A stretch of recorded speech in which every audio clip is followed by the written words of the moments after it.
Okay, current affairs of second week of October. October month का हम second week का current affairs आज हम लोग करने वाले हैं। इसके पहले फर्स्ट वीक का हम लोग कर चुके हैं, second week and third week का है ये। एक्चुअली ये 20 अक्टूबर तक का करंट अफेयर्स है।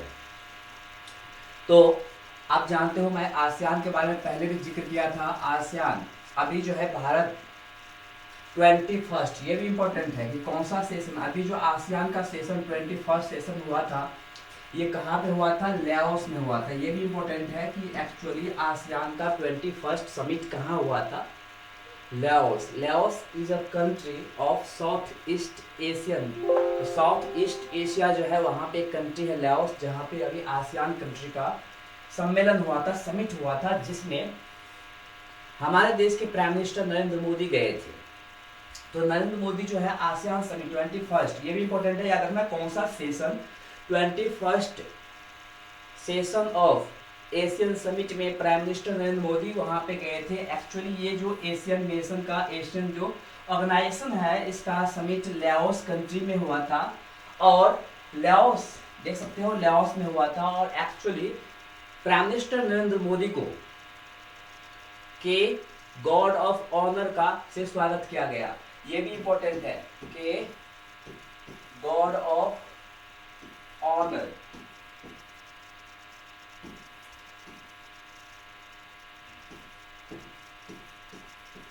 के गॉड ऑफ ऑनर से नरेंद्र मोदी को स्वागत किया गया। ये भी इंपॉर्टेंट है कि एक्चुअली लाओस का जो हाईएस्ट सिविलियन अवार्ड है के गॉड ऑफ ऑनर, जिससे अभी नरेंद्र मोदी को स्वागत किया गया था। अच्छा, इसमें इंडिया क्यों पार्टिसिपेट किया है? इंडिया जो है आसियान ऑर्गेनाइजेशन का मेंबर नहीं है। आसियान जो ऑर्गेनाइजेशन है उसका मेंबर इंडिया नहीं है, फिर भी इंडिया वहाँ पे क्यों जाता है? Because India is an observer country. India जो है ऑब्जर्वर कंट्री के लिए काम कर रहा है। और दूसरी बात जो है, इंडिया का एक पॉलिसी है एक्ट ईस्ट पॉलिसी। ध्यान देना, act east policy, act east policy की वजह से। आप बोलोगे सर ये एक्ट ईस्ट पॉलिसी क्या है? तो पहले था लुक ईस्ट पॉलिसी, क्योंकि जो ईस्टर्न एशियन कंट्रीज बहुत ही तरक्की कर रहा था, बहुत ही तेजी से डेवलप हो रहा था। तो इंडिया का जो पहला पॉलिसी था कि जिस तरह से आसियान कंट्रीज जो है, आसियान मेंबर कंट्री तरक्की कर रहा है, वैसे हम लोग को भी तरक्की करना चाहिए। तो पहले कॉन्सेप्ट था लुक। क्या था? लुक। लेकिन नरेंद्र मोदी जब आए तो लुक को कैंसिल करके एक्ट कर दिया कि अब ये हमें काम करने की जरूरत है, और इसलिए इंडिया को भी बुलाया जाता है। और मैं बता दूं आपको कि ईस्ट नेशन समिट में इंडिया भी मेंबर है, और ये 10th हो जाएगा, आगे मैं बताऊंगा। तो ये समझ लीजिए कि आसियान का फुल फॉर्म क्या है। What is the full form of ASEAN? Association of south east Asian Nations. Association of south east Asian nation. Actually जो आसियान है इसका फाउंडेशन हुआ था 1967 में। कब बना था? 1967।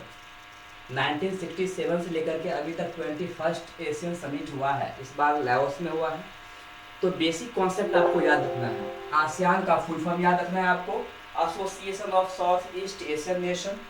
आसियान का फाउंडेशन 1967 में हुआ था। आसियान का हेड क्वार्टर जकार्ता में है। कहाँ पे है? जकार्ता। जकार्ता इंडोनेशिया में इसका हेड क्वार्टर है। अच्छा, आसियान में टोटल कितने मेंबर हैं? तो आसियान में टोटल 10 मेंबर है। आसियान में टोटल 10 मेंबर्स है। जो मैं इंपॉर्टेंट पॉइंट बता रहा हूँ वो सब आप याद रखना, ये सब इंपॉर्टेंट है। आसियान में टोटल 10 मेंबर्स है, 10 सदस्य देश है। तो देखो इससे बहुत सारे करंट अफेयर्स बन रहा है, बहुत सारे क्वेश्चंस बन रहा है। फर्स्ट क्वेश्चन, आसियान का 21st समिट कहाँ हुआ था? लाओस में हुआ था। इंडिया की तरफ से कौन डेलीगेट वहां गए थे? प्राइम मिनिस्टर नरेंद्र मोदी गए थे। इंडिया का वहां पे जाने का क्या मकसद है? Act east policy. आसियान का फाउंडेशन कब हुआ था? 1967 में। आसियान का फुल फॉर्म क्या है? Association of south east Asian nation. ASEAN में टोटल कितने कंट्रीज है? 10 कंट्रीज है, 10 देश है। तो ये पॉइंट आप देख सकते हैं। अगर लिखना चाहे तो ये एक्स्ट्रा पॉइंट आप लिख सकते हो या अगर नहीं तो आप स्क्रीनशॉट ले लो। आप लिखना चाहे तो लिख सकते हो, अदरवाइज आप लोग स्क्रीनशॉट लेते चलो, ठीक है। ओके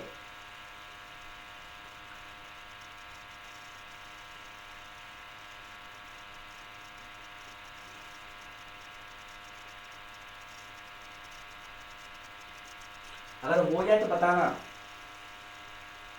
और इंडियन जो प्राइम मिनिस्टर है उसको के गॉड ऑफ ऑनर से स्वागत किया गया, ये भी इंपॉर्टेंट है। तो आई होप आप लोगों ने स्क्रीनशॉट ले लिया होगा।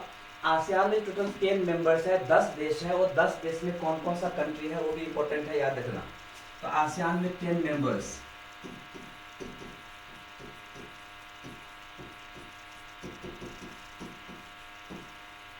Bruny,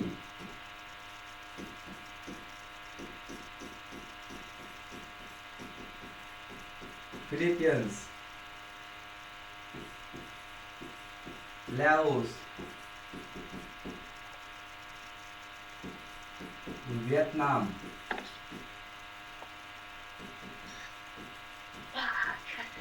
Indonesia,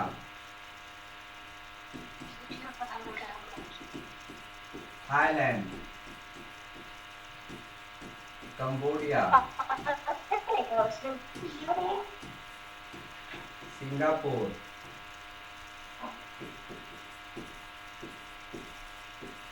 Myanmar. 1 2 3 4 5 6 7 8 9, एक और रह रहा है Singapore, Bruny, Philippines, Laos, Vietnam, Malaysia. तो ये देखो, ये जो है Bruny, Philippines, Laos, Vietnam, Indonesia, Thailand, Cambodia, Singapore, Myanmar and Malaysia, ये जो 10 देश है, ये सारे 10 देश को हम बोलते हैं साउथ ईस्ट एशियन नेशन। हम क्या बोलते हैं? South east Asian nation. और इसी का जो है एक ग्रुप है जो बहुत ही तेजी से तरक्की कर रहा है, जिसका नाम है आसियान। ओके, आई होप समझ में आ गया होगा, राइट। ये कंट्री का नाम जो है स्क्रीनशॉट ले लेना, Brunei, Philippines, Laos, Vietnam, Indonesia, Thailand, Cambodia, Singapore, Myanmar and Malaysia. Okay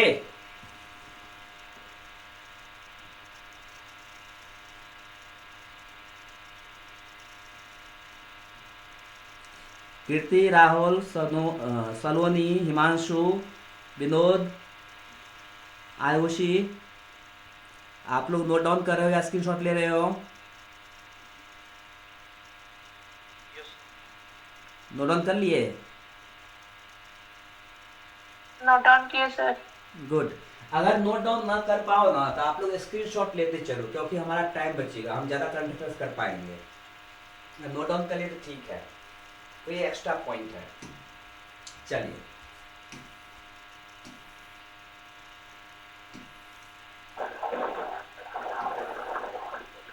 हमारे मोदी जी भी गए हैं, आप देख सकते हैं इस फोटो में।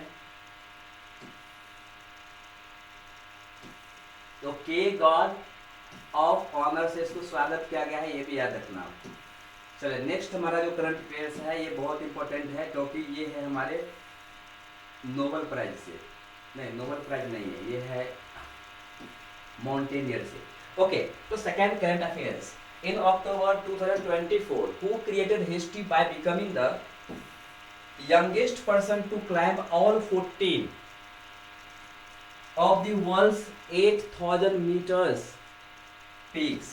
अब देखो, पूरे वर्ल्ड में टोटल 14 जो है पीक है जिसका height in the world 14 peaks है जिसका हाइट जो है बेसिकली 8000 से ज्यादा है। 8000 मीटर से ज्यादा हाइट का टोटल पूरे वर्ल्ड में 14 पीक्स है। और इसको फतह करने वाला, इसको चढ़ने वाला अभी यंगेस्ट है, सबसे कम उम्र के नेपाल का ये है रहने वाला, नाम है नीमा रिंजी शेर्पा। नीमा रिंजी शेर्पा नेपाल के रहने वाला है, जो वर्ल्ड के 14 जो 8000 मीटर से ज़्यादा हाइट के पीक है, चोटी है, उस पर चढ़ गया। और इसका उम्र कितना है? सिर्फ 18 ईयर है। आप देख सकते हो कि 18 साल के उम्र में, 18 ईयर में, 18 साल की उम्र में वर्ल्ड के 14 चोटी, 14 पीक्स है जिसका हाइट 8000 से ज़्यादा है। वर्ल्ड के हाईएस्ट पीक माउंट एवरेस्ट। अब पता होगा कि माउंट एवरेस्ट जो है वर्ल्ड का हाईएस्ट पीक है।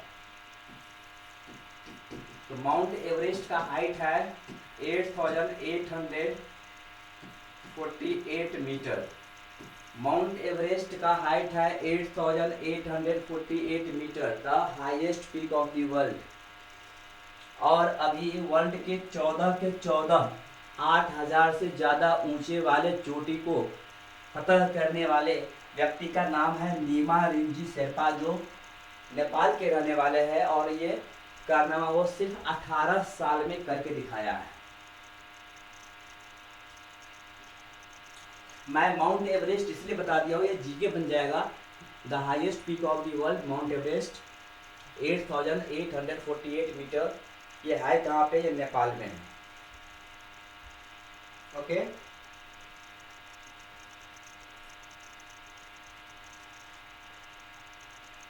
वैसे अगर मैं बोलूँगा कि इंडिया का हाईएस्ट पीक कौन सा है, इंडिया का हाईएस्ट पीक आप जानते ही हो,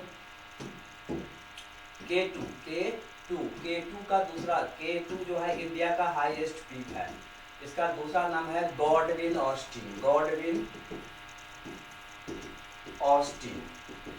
Austin is the second highest peak of the world. World का सेकेंड हाईएस्ट है, इंडिया का हाईएस्ट है गॉडविन ऑस्टिन मींस K2 का मतलब होता है काराकोरम। अब इसका हाइट कितना है? इंडिया का हाईएस्ट है तो 8,611 मीटर। 8,611 मीटर जो है वो K2 का हाइट है, जो पीओके में है। क्या? पाकिस्तान ऑक्युपाइड कश्मीर में स्थित है। अगर हम बात करेंगे कि पीओके को अगर हम छोड़ देते हैं, excluding PoK, which peak is the highest peak of India? PoK को छोड़कर भारत का सबसे हाईएस्ट पीक का नाम क्या है? कंचनजंगा। क्या नाम है? कंचनजंगा।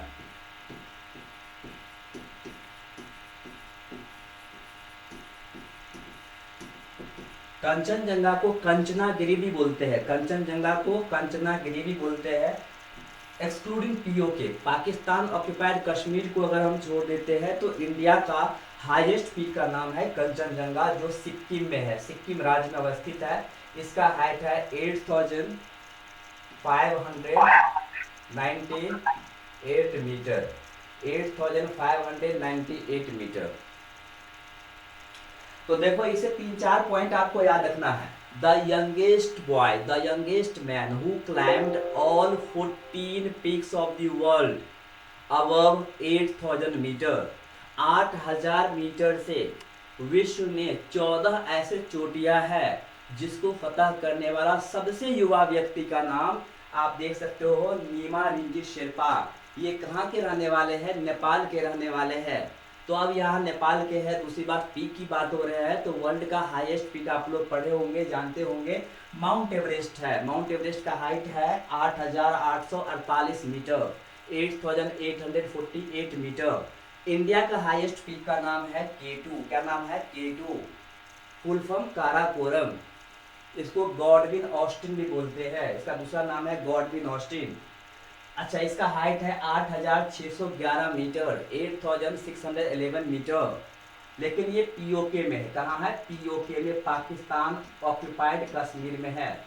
अगर हम इंडिया की बात करते हैं कि पीओके को अगर छोड़ दें तो इंडिया का हाईएस्ट पीक कौन हो जाएगा? कंचनजंगा हो जाएगा।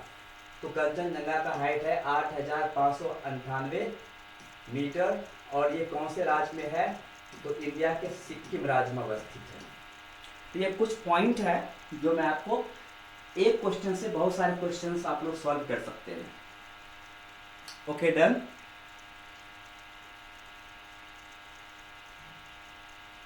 Done sir. Very good. इसका स्क्रीनशॉट आप लोग लेते चलिएगा ताकि आप लोग को प्रॉब्लम ना हो। Okay, very good. तो हम आगे चलते हैं नेक्स्ट।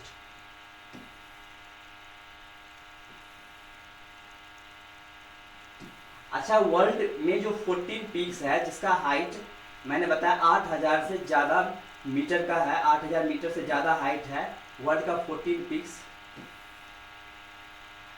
अगर उसका नाम देखना चाहे तो उसका नाम भी देख सकते हैं, ऐसे मैं सिर्फ एक्सप्लेन कर चुका हूँ।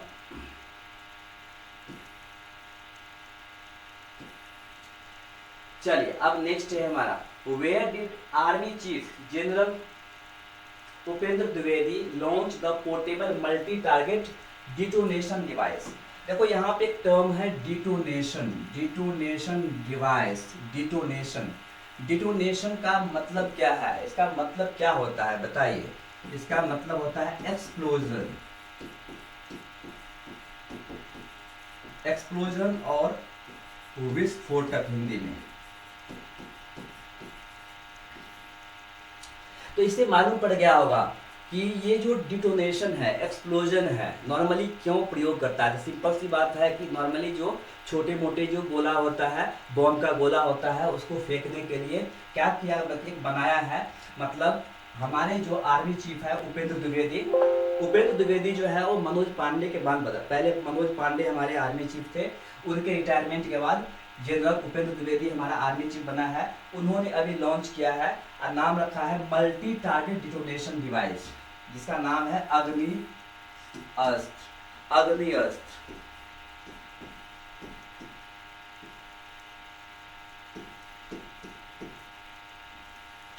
अग्नि अस्त्र, अग्नि अस्त्र मीन्स अग्नि एंड अस्त्र, अग्नि अस्त्र। तो देखो अग्नि अस्त्र जो है इस नाम का अभी डिवाइस जो है अभी लॉन्च किया है इंडियन आर्मी में।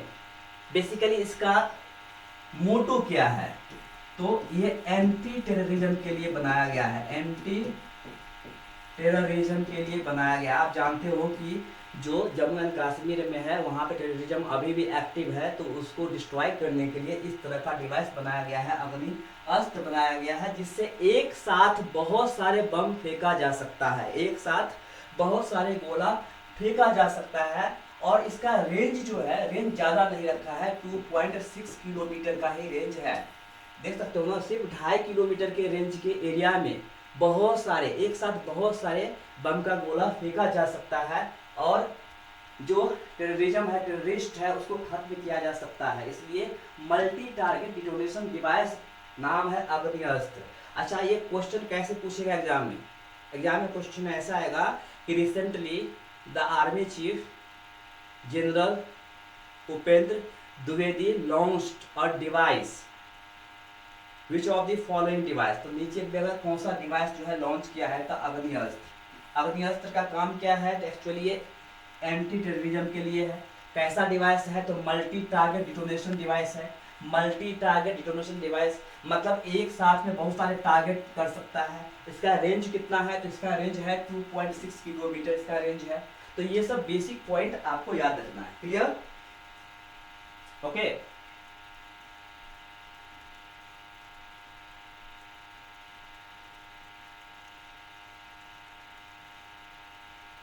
Okay sir. चलिए अब हम बात करेंगे, आपको मैं लास्ट लेक्चर में पढ़ाया था कि आर्मी चीफ, तो आप समझ गए आर्मी चीफ कौन है, जनरल उपेंद्र द्विवेदी है। कोई बता सकते हैं कि who is the chief of army of India, Indian chief of army, navy, sorry army का हो गया, सॉरी नेवी का चीफ कौन है, कोई बता सकते हैं who is the Indian navy chief? Anyone? पढ़ाया था लास्ट टाइम आप लोग को, दिनेश कुमार त्रिपाठी। ये सब भूलना मत। एयर फोर्स का चीफ का नाम कौन है, ये क्या है, air force, chief of air force Amarpreet Singh, Amarpreet Singh. तो हमारे नौसेना के जो अध्यक्ष है, हमारे नौसेना के जो अध्यक्ष है उनका नाम है दिनेश कुमार त्रिपाठी। हमारे जो वायुसेना का अध्यक्ष है अमरप्रीत सिंह। अगर हम बात करेंगे कि हमारे जो आर्मी है, थल सेना का जो अध्यक्ष है वो कौन है, उपेंद्र द्विवेदी। ये तीनों पॉइंट, ये तीनों का नाम आप लोग याद रखेंगे, भूलेंगे नहीं। जो लोग नहीं लिखे हैं लिख लीजिए। ओके।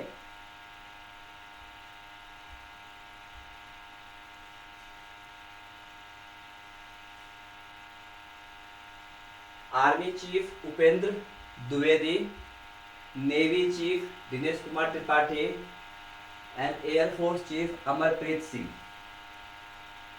Okay, done.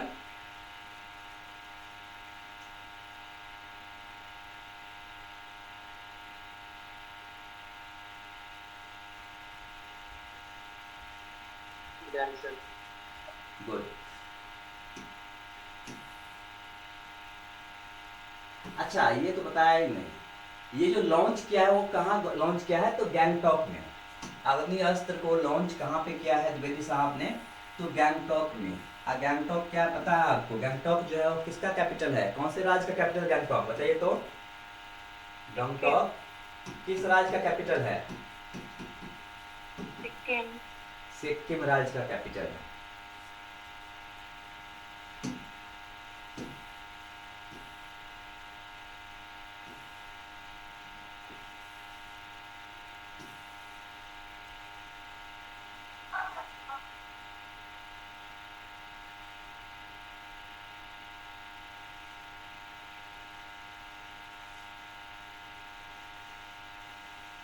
आप लोग को पीडीएफ मिल जाता है ना, पीडीएफ जो मैं भेजता हूं तो? चलिए, अब नेक्स्ट करंट अफेयर है, where was the 28th edition of Malabar naval exercise. यहाँ पे कभी कभी नेवल दे दिया, कभी कभी नेवल नहीं दिया रहता है, मालाबार एक्सरसाइज ही दिया रहता है। ये मालाबार एक्सरसाइज है क्या और समझिए। नॉर्मली क्या है कि अब देखो इंडिया के पास दो कोस्ट है। आप देखो ये जो हमारा पेनिनसुला इंडिया है, ये क्या है? Peninsula India. तो पेनिनसुलर इंडिया में अगर हम बात करेंगे तो ये जो मालाबार रीजन है, ये मालाबार रीजन है बेसिकली इधर आता है। किधर आता है आपको? वेस्टर्न साइड आता है मालाबार रीजन, और ईस्टर्न साइड है कोरोमंडल रीजन। क्या है? कोरोमंडल रीजन। ईस्टर्न साइड होगा कोरोमंडल रीजन, कोरोमंडल रीजन, और इधर है मालाबार रीजन, मालाबार रीजन। ये मैं क्यों बता रहा हूँ? क्योंकि Malabar exercise specially Indian ocean में, मालाबार एक्सरसाइज इंडिया और यूएसए दोनों मिलके किया था। नॉर्मली चाइना के इन्फ्लुएंस को कम करने के लिए। चाइना जो है हमारे इंडियन ओशन में बहुत ज़्यादा अपना इन्फ्लुएंस बढ़ा रहा था, तो उसको काउंटर करने के लिए इंडिया और यूएसए ने मालाबार एक्सरसाइज शुरू किया। तो मालाबार एक्सरसाइज जो है ये जो शुरू किया था बेसिकली इंडियन ओशन में, ये शुरू किया गया था 1992 में। कब शुरू किया गया था? Started in 1992 between India and USA. India and USA जो है इसको शुरू किया, लेकिन धीरे धीरे दो और कंट्री इसमें इन्वॉल्व हुआ। जैसे ऑस्ट्रेलिया का जब चाइना के साथ रिलेशन खराब हुआ तो इंडिया के साथ उसका दोस्ती बढ़ा, तो इसमें अब चाइना भी, सॉरी, ऑस्ट्रेलिया भी साथ में आ गया। तो एक्चुअली ऑस्ट्रेलिया जो इसमें आया है, ऑस्ट्रेलिया जो इसमें आया है 2007 में आया है, और फिर बाद में जापान भी इसमें आ गया है। मालाबार एक्सरसाइज में जापान भी आ गया है जो 2015 में आया है। तो बेसिक कॉन्सेप्ट ये है कि मालाबार एक्सरसाइज जो है एक नेवल एक्सरसाइज है। ये हमारे नौसेना और अमेरिका के नौसेना के बीच में एक्सरसाइज होता था, लेकिन बाद में इसमें ऑस्ट्रेलिया और जापान के भी नौसेना ने भी पार्टिसिपेट करना शुरू कर दिया।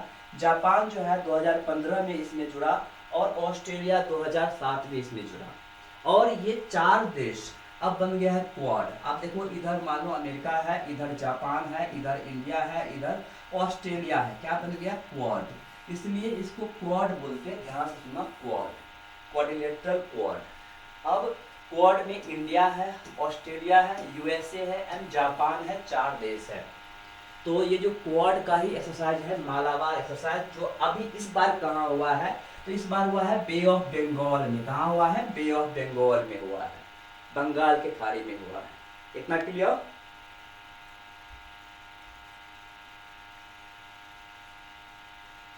तो मालाबार एक्सरसाइज जो है वो चार देशों के नौसेना के बीच में होता है, Japan, Australia, India and USA. इस बार कहाँ हुआ है? बंगाल के खाड़ी, बे ऑफ बंगाल में हुआ है। कौन सा एडिशन है? 28th एडिशन है। बेसिकली इसका मोटो क्या है? चाइना के इन्फ्लुएंस को कम करना। Okay, done? Yes sir.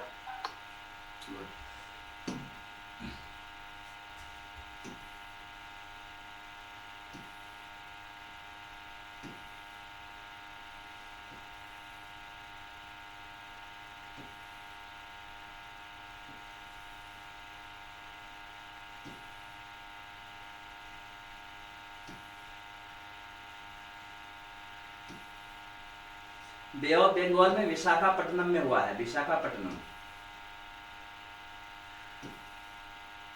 ये मैं पीडीएफ आप लोगों को भेज दूंगा, डोंट वरी। चलिए नेक्स्ट है, विच medal did Indian men's team win in the 27 Asian table tennis championship.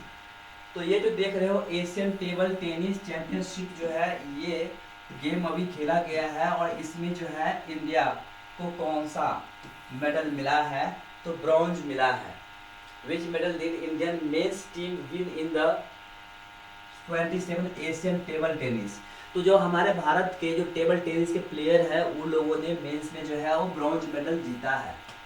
तो ये वन लाइनर है, वन लाइन में ही याद करना है, इसको उतना डीप में जाने की जरूरत नहीं है। सिर्फ इतना याद रखना है कि एशियन टेबल टेनिस चैंपियनशिप हुआ था जिसमें इंडिया जो है वो ब्रॉन्ज मेडल जीता है। और गोल्ड कौन जीता है, शायद गोल्ड जापान जीता है।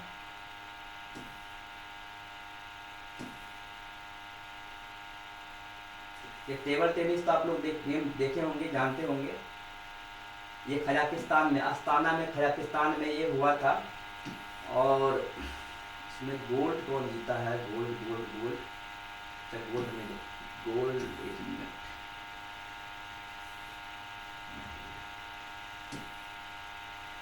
शायद गोल्ड जापान जीता है।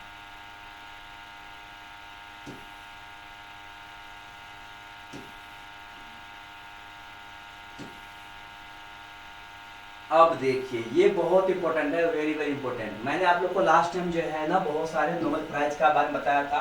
तो क्या क्या बता दिया था कि नोबेल प्राइज जो है वो फिजिक्स में किसको मिला है, फिजिक्स में किसको मिला है, केमिस्ट्री में किसको मिला है। ये मैं आपको ऑलरेडी पढ़ा चुका था, लेकिन मैं फिर से मैं बता देता हूँ, डोंट वरी। केमिस्ट्री में किसको मिला है, फिर मेडिसिन में किसको मिला है। तो फिजिक्स, केमिस्ट्री, मेडिसिन, इसके अलावा मैंने बताया था आपको कि लिटरेचर में किसको मिला है, और नोबेल पीस प्राइज किसको मिला है। अब इकोनॉमिक्स का मैंने बताया था, तो इकोनॉमिक्स में किसको मिला है, इकोनॉमिक्स में किसको मिला है। तो देख सकते हो इकोनॉमिक्स में जो है 3 इकोनॉमिक्स को मिला है। एक का नाम है डेरॉन Acemoglu, Simon Johnson, James Robinson. ये तीनों को मिला है। ये तीनों इकोनॉमिस्ट है जो साथ में इन्होंने बताया कि किस तरह से डेवलप्ड कंट्री जो है वो पुअर कंट्री को शोषण कर रहा है। इसमें ये बताया था, इसमें ये बताया है कि किस तरह से जो हमारा मतलब कि जो डेवलप्ड कंट्री या डेवलप कर रहा है वो पुअर कंट्री के साथ कैसा बर्ताव कर रहा है, क्यों पुअर कंट्री पुअर ही रह गया है लेकिन डेवलप्ड कंट्री और तरक्की कर रहा है। ये सब के बारे में इन्होंने जिक्र किया है और इसीलिए इसको नोबेल प्राइज मिला इकोनॉमिस्ट में। आई बात समझ में। तो Daron Acemoglu, Simon Johnson and James Robinson, ये तीनों को इकोनॉमिक्स के फील्ड में नोबेल प्राइज दिया गया है। Okay,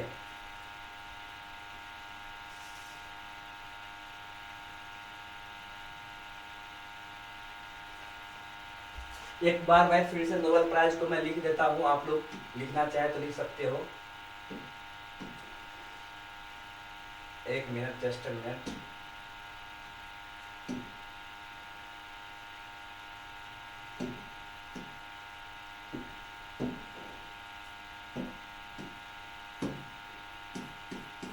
Nobel prize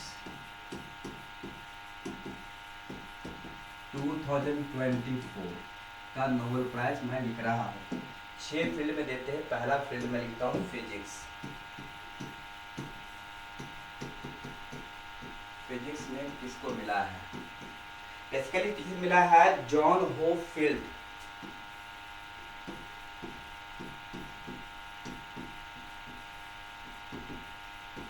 John होपफील्ड। And second मिला है जोफ्री हिंटन।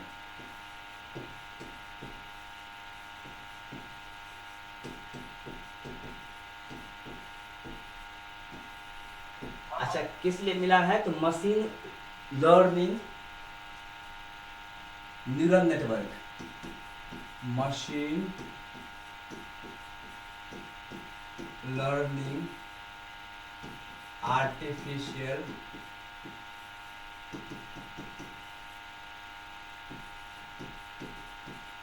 Neural network. देखो ये मैं जो लिख रहा हूँ आप लोग लिख लीजिए, बहुत इंपॉर्टेंट है नोबेल प्राइज, इसको भूलना नहीं है आप लोग को। फिजिक्स में मिला है जॉन होपफील्ड एंड जॉफरी हिंटन को। बेसिकली इसको machine learning artificial neural network जो मशीन है, बेसिकली आजकल जो रोबो है या आर्टिफिशियल इंटेलिजेंस जो काम कर रहा हो, बेसिकली वो सोच भी सकता है। जी हाँ, आजकल का जो आर्टिफिशियल इंटेलिजेंस है ए है, वो सोच भी सकता है जस्ट लाइक ह्यूमन बीइंग। वो ह्यूमन बीइंग की तरह काम भी कर सकता है, सोच भी सकता है, डिसीजन मेकर भी है, डिसीजन भी ले सकता है, ये सब भी ले सकता है। जॉन होपफील्ड एंड जॉफरी हिंटन के कारण जो है ये सब हुआ है, इसलिए इसको मिला है फिजिक्स में नोबेल पुरस्कार। अब हम बात करते हैं केमिस्ट्री में किसको मिला है। केमिस्ट्री में 3 लोगों को मिला है। केमिस्ट्री में 3 लोगों को मिला है। पहला है David Baker, Demis Hassabis, David Baker, हेमिस डेमिस हैसोबिस।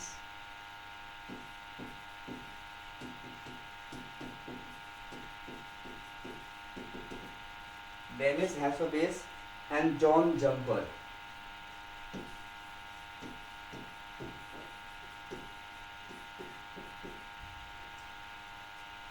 तो इसमें अगर हम बात करेंगे तो आधा तो मिला है इसको और 1/4 इसको और 1/4 इसको। इसका अलग अलग सेक्शन हो गया, क्योंकि इसका जो काम है ये एक्चुअली प्रोटीन को डिजाइन करके बताया था। ओके, तो कंप्यूटेशनल प्रोटीन डिजाइन के क्षेत्र में इसको मिला है कंप्यूटेशनल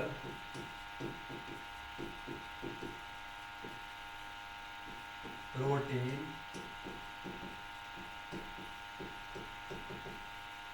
डिजाइन के लिए मिला है। और इन दोनों को मिला है स्ट्रक्चर ऑफ प्रोटीन के लिए, जो प्रोटीन का स्ट्रक्चर कैसा है, तो प्रोटीन स्ट्रक्चर प्रेडिक्शन के लिए।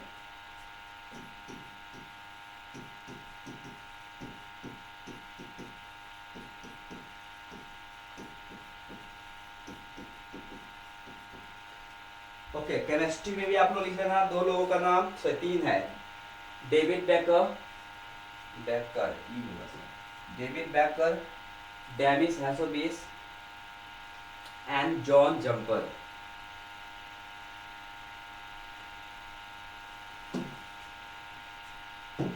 नेक्स्ट है medicine. Sir computational protein design क्या होता है? कंप्यूटेशनल प्रोटीन डिजाइन बेसिकली जो है, हम लोग जो प्रोटीन, हम लोग के जो शरीर में जो प्रोटीन है, बेसिकली उसमें बहुत सारे मतलब 20 टाइप्स के हमारे बॉडी में प्रोटीन होता है, जिसमें 12 टाइप के प्रोटीन जो है हमारे शरीर के अंदर खुद प्रोड्यूस होता है, लेकिन 8 प्रकार के जो प्रोटीन है हमें फूड से मिलता है। अब यहाँ पे जो प्रोटीन है बेसिकली न्यूक्लिक एसिड में जब ब्रेक डाउन होता है तो उसका जो प्रॉपर डिजाइन जो है वो अभी तक कोई नहीं बनाया था, लेकिन ये डिजाइन बताया है कि किस तरह से प्रोटीन जो है वो, जैसे एग्जाम्पल करिए, जैसे मान लो कि आरएनए जो है वो एक तरह का क्या है, न्यूक्लिक एसिड है, मतलब प्रोटीन ही है। डीएनए क्या है, एक तरह का न्यूक्लिक एसिड मींस प्रोटीन ही है। आई बात समझ में। तो इस सबका जो डिजाइन है आपने पढ़ा होगा कि जो डीएनए का जो डिजाइन होता है, इसका जो शेप होता है क्या, हेलिक्स शेप का होता है। अगर बायोलॉजी के स्टूडेंट होंगे तो ऐसे तो पता होगा। तो अगर डीएनए डबल स्ट्रैंडेड होता है सर। जी,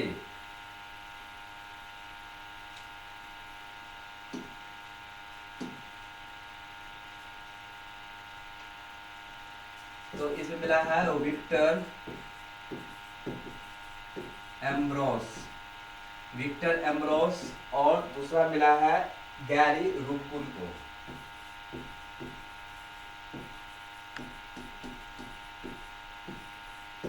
इसको मिला है माइक्रो आरएनए के लिए, माइक्रो आरएनए। आरएनए का full form ribosome nucleic acid, micro RNA and its role in regulation।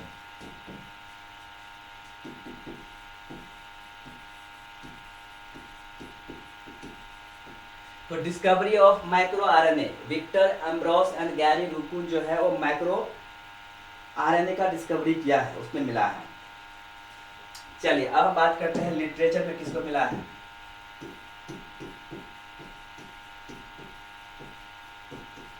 मैंने बताया था लिटरेचर में जो है वो साउथ कोरिया के हैन कैंग को मिला था। हैन कैंग साउथ कोरिया के हैन कैंग को मिला है, और पीस में जो है वो जापान के, यह साउथ कोरिया के रहने वाले।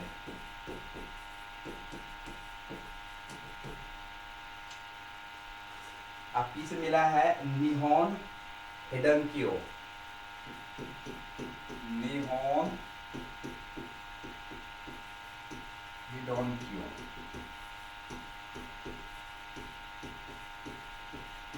जो जापान के रहने वाले हैं।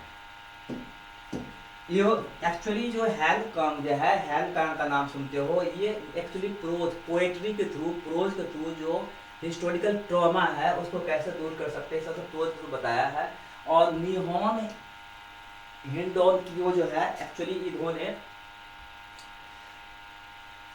न्यूक्लियर डिसआर्मामेंट के बारे में लिखा है, जो है न्यूक्लियर डिसआर्मामेंट, जो न्यूक्लियर वेपन्स है उसको डिस्ट्रॉय करने के लिए जो है ये बहुत प्रयास कर रहा है, बहुत कोशिश कर रहा है, क्योंकि आप जानते होंगे कि जापान में ही न्यूक्लियर बम गिरा था, वहाँ पे बहुत ज़्यादा क्षति हुआ था। तो ये सब है। और अभी मैं आपको बता दिया हूँ इकोनॉमिक्स का, तो physics, chemistry, medicine, literature and peace, ये 5 फील्ड तो यहाँ पे देख लिए हो। एक मैं बताया आपको अभी इकोनॉमिक्स का, जिसमें 3 लोगों को और मिला है। नॉर्मली नोबेल प्राइज जो है वो 6 फील्ड में दिया जाता है। क्या? Nobel prize is given in 6 fields, physics, chemistry, medicine, literature, peace and economics. इतना क्लियर? यस। चलिए, स्क्रीनशॉट लेना चाहते तो ले लीजिए।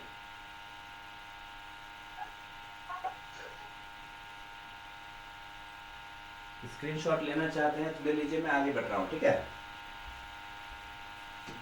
ओके।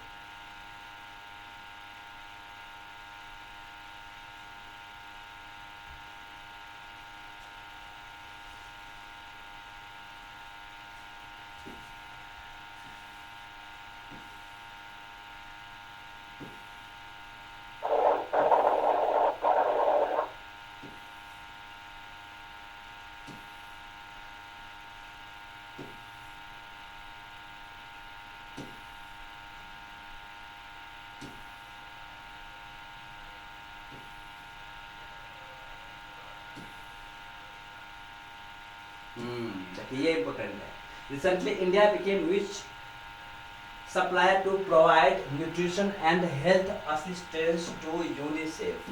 अब देखो कि वैसे तो यूनाइटेड नेशन में इंडिया का बहुत बड़ा कंट्रीब्यूशन है, यूनाइटेड नेशन में इंडिया का बहुत बड़ा कंट्रीब्यूशन है। कभी भी अगर किसी भी कंट्री में जो पीपल का इवैक्यूएशन हो तो उसमें इंडिया का आर्मी और या इंडिया का नेवी, एयरफोर्स का बहुत बड़ा रोल है, यूएन को सपोर्ट करता ही है। लेकिन यहाँ बात कर रहे हैं कि इंडिया जो है वर्ल्ड में 3rd कंट्री बन गया है जो यूनिसेफ को हेल्थ असिस्टेंस या न्यूट्रिशन असिस्टेंस प्रोवाइड करता है।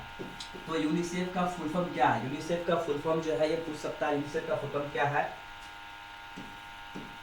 United Nation Children Fund. तो यूनाइटेड नेशन चिल्ड्रन फंड में जो है अभी India is the 3rd supplier country to provide nutrition and health assistance. तो nutrition and health assistance provide करने वाला भारत जो है कौन सा देश बन गया है? 3rd कंट्री बन गया यूनिसेफ को। क्लियर?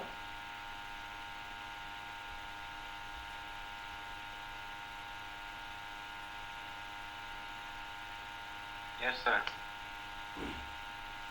इसका हेड क्वार्टर न्यूयॉर्क है और इसका अभी चेयरमैन है रसल। तो ये भी पूछ सकता है। तो जस्ट फॉर रिमेम्बर, एक बार पढ़ने के लिए आप एक बार पढ़ लीजिए कि इसका हेड क्वार्टर, क्योंकि हेड क्वार्टर वगैरह भी कभी कभी क्वेश्चन पूछ देता है एग्जाम में।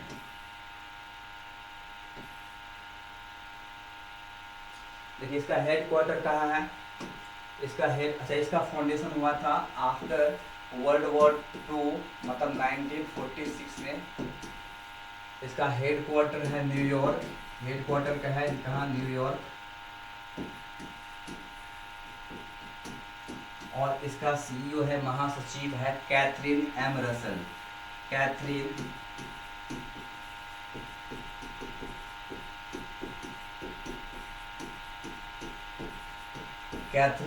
एम रसल इसका सीईओ है। ये तीनों पॉइंट आपको याद रखना है।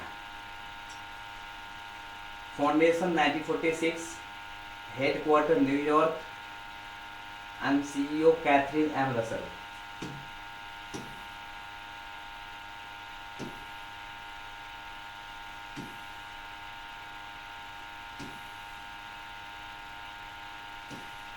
Who recently became the first Indian to climb Mount Shishapangma in China? Mount Shishapangma जो है वो चाइना का है। जो अभी इंडिया का कौन है जो पहला फर्स्ट इंडियन है, इसलिए इम्पोर्टेंट है फर्स्ट इंडियन। अभी मैं कुछ देर पहले बताया था कि निंजी शेरपा जो नेपाल के है वो वर्ल्ड के 8,000 से ज़्यादा ऊंचाई वाले पीक को फतह किया था। और यहाँ बोल रहा है कि इंडिया के कौन वो व्यक्ति है जो चाइना के शिशपंगमा, इसको भी उन्होंने निंजी ने पार किया था। तो ये इंडिया का पहला है, फर्स्ट इंडियन है, इसलिए इम्पोर्टेंट है। नाम है Arjun Vajpayee. Arjun Vajpayee became the first Indian who climb Mount Shishapangma. ये एक्चुअली कहाँ पे है? चाइना में है। ये पीक कहाँ? चाइना में है। तो इंडिया का ये पहला व्यक्ति है, इंडिया का फर्स्ट। वैसे ये वर्ल्ड के बहुत बड़े बड़े पीक को जो है ना फतह किया है अर्जुन वाजपेयी ने, लेकिन ये जो चाइना वाला है देखो ये भी 8,000 मीटर से ज्यादा ऊपर का है अर्जुन वाजपेयी। आप देखो ये कौन कौन से माउंट को, कौन कौन से पीक को फतह किया है, चढ़ा है। तो माउंट एवरेस्ट को 2010 में, माउंट लोत्स ये भी क्या है एक्चुअली चाइना और इंडिया के बॉर्डर पे है, Mount Makalu, Mount Cho Oyu, Mount Kanchenjunga, Mount Annapurna, Mount Shishapangma, ये सब कुछ वो फतह किया है। कौन? अर्जुन वाजपेयी।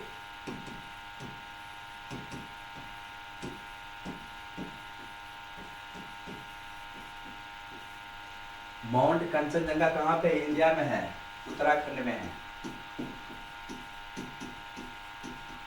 सॉरी, कंचनजंगा तो सिक्किम में, कंचनजंगा सिक्किम में है। अन्नपूर्णा है उत्तराखंड में। अन्नपूर्णा कहाँ है? उत्तराखंड में है। ये आपको पता है चाइना में है। माउंट चोयू ये जो है क्या बोलते, तिब्बत, चाइना में ही है, तिब्बत। माउंट मकालू ये जो है नेपाल में है। माउंट मनासलू ये भी नेपाल में है। माउंट लोत्सो एक्चुअली ये जो है इंडिया और चाइना के बॉर्डर पे, चाइना ही ले लीजिए, तिब्बत में ही ले लीजिए। माउंट एवरेस्ट नेपाल में है।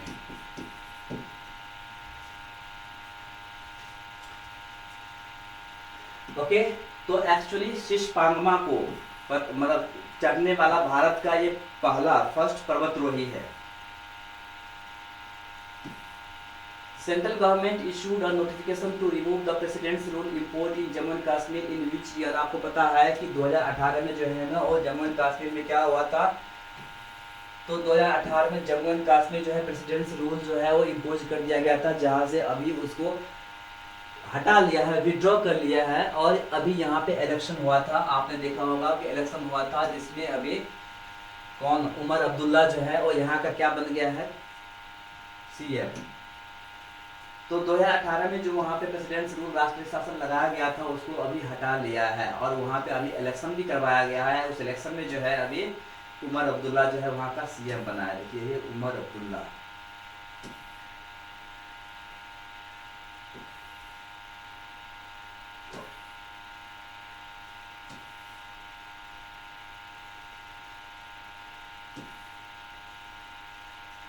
देखते हैं उमर अब्दुल्ला जो है, ये भी याद रखना उमर अब्दुल्ला जो है वो यहाँ का। अच्छा हाँ, इसमें आपको पता होगा कि आर्टिकल 370 जो है वहाँ से हटाया गया। आर्टिकल 370 जो है बहुत न्यूज में अभी भी चल रहा है, आर्टिकल 370। तो ये सब जो है आपको पता होगा, अगर मैं बताऊंगा तो टाइम लग जाएगा, तो इसलिए मैं नहीं बताना चाह रहा हूँ अभी। ठीक है, next, recently India became the second largest supplier of restricted technology to which country. अब यहाँ बात कर रहे हैं कि ये रेस्ट्रिक्टेड टेक्नोलॉजी है नॉर्मली, लेकिन इंडिया इसका परवाह किए बगैर कि यूएसए क्या बोलेगा, कौन सी कंट्री क्या बोलेगा, इंडिया ने अभी रसिया को ऐसे रेस्ट्रिक्टेड टेक्नोलॉजी दिया है। आप बोलोगे ऐसा कौन सा टेक्नोलॉजी है, तो देखो जो चिप्स है, या माइक्रोचिप है या सर्किट है या मदरबोर्ड टाइप का है, इस तरह के जो है चिप्स या सर्किट्स जो है ना टेक्नोलॉजी इंडिया ने रसिया को दिया है। और इस टेक्नोलॉजी में इंडिया से पहले चाइना आता है। China is the largest supplier to Russia and second position पे हमारा इंडिया आ गया है। India is the second largest supplier to Russia. इस तरह के चिप्स इंडिया में बहुत बनता है और अभी हम लोग सप्लाई भी करते हैं। अभी हम रसिया को दिए हैं रेस्ट्रिक्टेड टेक्नोलॉजी। ओके, चाइना के बाद जो है इंडिया सेकेंड पोजीशन पे आता है ऐसे टेक्नोलॉजी में। Clear? Yes sir. Okay, yes sir. हाँ, चाइना फर्स्ट सप्लायर कंट्री है क्योंकि चाइना के पास ज़्यादा है हमसे। चाइना हार्डवेयर में हमसे बहुत आगे है। इंडिया एक्चुअली सॉफ्टवेयर में चाइना से आगे है, लेकिन हार्डवेयर में जो है चाइना हमसे बहुत आगे है। तो माइक्रोचिप, सर्किट, मशीन टूल्स ये सब जो है ना वो देता है। केवल चीन ही भारत से आगे है।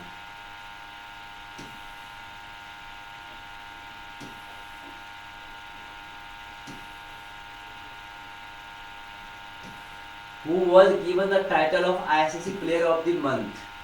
सितंबर मंथ का, अक्टूबर मंथ तो अभी तक पूरा कंप्लीट नहीं हुआ है। बोल रहा है सितंबर 2020 मंथ का जो है ICC player of the month का अवार्ड किसको दिया गया है, टाइटल किसको दिया गया है? तो कामिंडू मेंडिस जो है एक्चुअली श्रीलंका के प्लेयर है। श्रीलंका के रहने वाले श्रीलंका के प्लेयर है। तो इनको जो है सितंबर मंथ का ICC player of the month घोषित किया गया है। और टैमी बियोमान ये जो है एक्चुअली इंग्लैंड की रहने वाली है। इंग्लैंड की टीम की रहने है, तो इंग्लैंड टीम की प्लेयर है, तो इनको दिया गया है।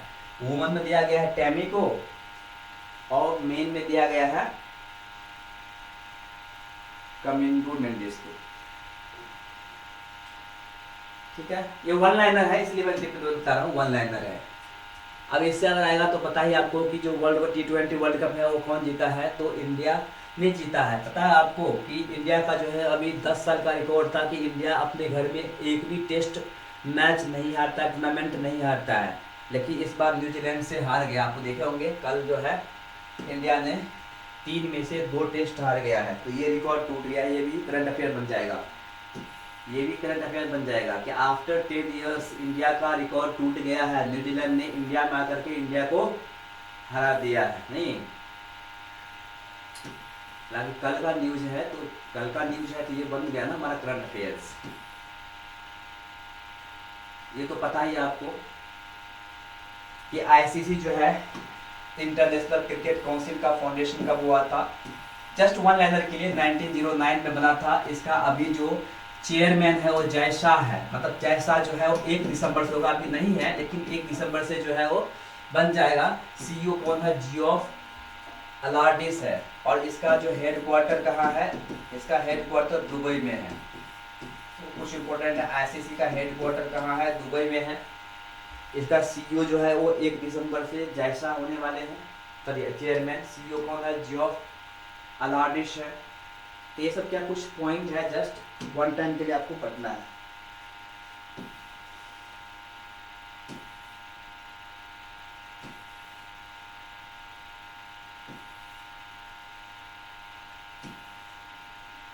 Who was recently appointed as the 26th Director General of the Indian Coast Guard? अभी मैं बताया था कि जो इंडियन आर्मी, इंडियन नेवी और इंडियन एयरफोर्स का चीफ कौन है, लेकिन यहाँ पे इंडियन कोस्ट गार्ड जो है ये हमारा 4th विंग हो गया। नॉर्मली इंडियन आर्मी, ध्यान से देखना कि नॉर्मली जो इंडियन आर्म्ड फोर्स है, इंडियन आर्म्ड फोर्स के पास जो है नॉर्मली क्या है? 3 विंग्स है। It has only 3 wings, navy, army and air force. लेकिन एक और विंग ऐड हुआ है, इंडियन कोस्ट गार्ड। इसका भी बहुत इंपॉर्टेंट रोल होता है। तो इंडियन कोस्ट गार्ड ICG, तो इंडियन कोस्ट गार्ड ये भी इंपॉर्टेंट है। तो नॉर्मली जो है इसका अभी जो डायरेक्टर जनरल बना है, ये भी याद रखना, S Paramesh became the general UP sir. क्या? सर इंडियन आर्म ये जो कोस्ट गार्ड है ये तो पैरामिलिट्री फोर्स में आता है। ये Indian coast guard paramilitary force में आता है? नहीं तो हाँ sir. No no no, paramilitary force एक अलग फोर्स होता है जो रिजर्व होता है। ये रिजर्व नहीं है, ये कंटिन्यूअस वर्क पे रहता है, काम करता है। Okay okay sir, thank you sir. हाँ, बेसिकली इसका देखो, नॉर्मली आप ऐसे समझिए। आप देखो इंडिया के 2 कोस्ट है, इधर देखो ईस्टर्न, इधर वेस्टर्न कोस्ट है, ईस्टर्न कोस्ट है। अभी बताया था ये जो कोस्ट का नाम है कोरोमंडल। क्या है? कोरोमंडल कोस्ट है। इधर क्या है? मालाबार कोस्ट है। क्या है? मालाबार कोस्ट है। तो इधर मालाबार कोस्ट है, इधर कोरोमंडल कोस्ट है। नॉर्मली जो ये देख रहे हो लैंड और वाटर के बीच में, लैंड जो हमारा ये जो समुद्री किनारा है उसके आसपास के एरिया को सिक्योर करने का जो रिस्पॉन्सिबिलिटी है, इसका जो जिम्मेदारी है वो किसको है? ICG को है, इंडियन कोस्ट गार्ड को ही है। हाँ, अगर वाटर में अगर मान लो यहाँ पे कुछ हो रहा है, ये है यहाँ की सिक्योरिटी नेवी का है, नो प्रॉब्लम। लेकिन यहाँ पे जो यहाँ लैंड है तो यहाँ पे सिक्योरिटी आर्मी का है, और एयर में जो है वो एयर फोर्स का है। लेकिन ये जो कोस्ट आप देख रहे हो, कोस्टल एरिया के जो रेंज होता है वो सिक्योरिटी इंडियन कोस्ट गार्ड को दी जाती है, वो रिस्पॉन्सिबिलिटी। क्लियर? तो नॉर्मली जो है इसका अभी जनरल कौन बना है? एस परमेश। ओके,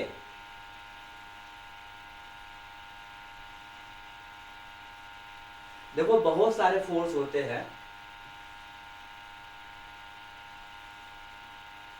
आप देखो, जैसे मैं बोलूंगा कि इंडिया और पाकिस्तान का जो बॉर्डर है उस पर कौन सा फोर्स होता है, तो आप बोलेंगे BSF होता है। नहीं होता है, बॉर्डर सिक्योरिटी फोर्स होता है। अगर मैं बोलूंगा कि इंडिया और चाइना के बॉर्डर पे क्या होता है, तो ITBP होता है। पढ़े होंगे। अगर मैं बोलूंगा कि आपको कि इंडिया और नेपाल के बीच में कौन सा SSB होता है, सीमा सशस्त्र बल, SSB होता है। तो अलग अलग बॉर्डर पे जो है ना, अलग अलग टाइप की जो है सेना को एस्टैब्लिश किया गया है। ओके,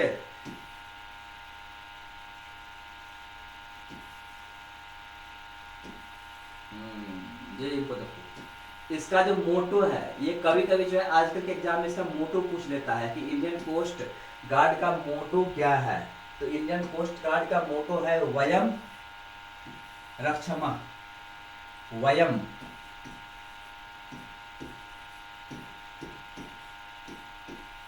रक्षमा संस्कृत शब्द है। वयम मतलब हम लोग, रक्षमा रक्षा करते हैं।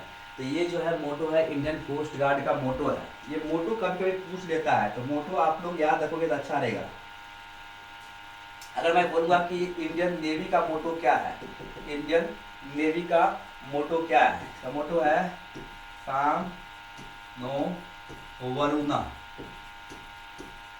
मतलब जो सागर के देवता वरुण को नमन, साम नो वरुणा। तो ये है कि सागर के देवता वरुण को नमन। अगर मैं बोलूंगा कि इंडियन आर्मी का मोटो क्या है, ये सब मोटो कभी कभी पूछ लेता है, इसलिए मैं बता रहा हूँ। इंडियन आर्मी का मोटो क्या है, तो service before self. Service before self मतलब खुद से पहले सेवा। खुद से पहले सेवा मतलब सेवा को यहाँ पे प्रथम पोजीशन दिया गया है। तो नेवी का है, आर्मी का है, एयर फोर्स का क्या है?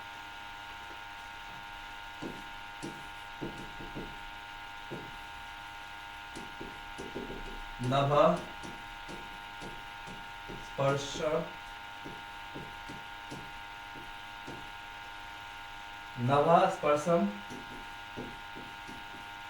दीप्तम। नभ स्पर्शम दीप्तम का मतलब होता है कि आकाश में विजय पाना, मतलब नभ में विजय पाना, या नभ में दिया जलाना, मतलब नभ में विजय पाना। ये जो है एयर फोर्स का है। अगर मैं बोलूंगा सुप्रीम कोर्ट का क्या है, सुप्रीम कोर्ट का क्या है? यतो धर्मस्ततो जया। यतो धर्मस्ततो जया, जहां धर्म है वहीं विजय है, वहीं जय है। तो ये कुछ मोटो है जो आप लोग याद रखना। इंडियन कोस्ट गार्ड का मोटो है वयम रक्षमा, नेवी का साम नो वरुणा, आर्मी का सर्विस फॉर सेल्फ, एयरफोर्स का नवा स्पर्शम दीप्तम और सुप्रीम कोर्ट का यतो धर्मस्ततो जय। क्लियर?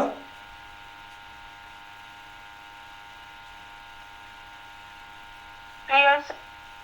गुड। तो कभी कभी मोटो ये पूछ लेता है इसलिए मैं बता दिया।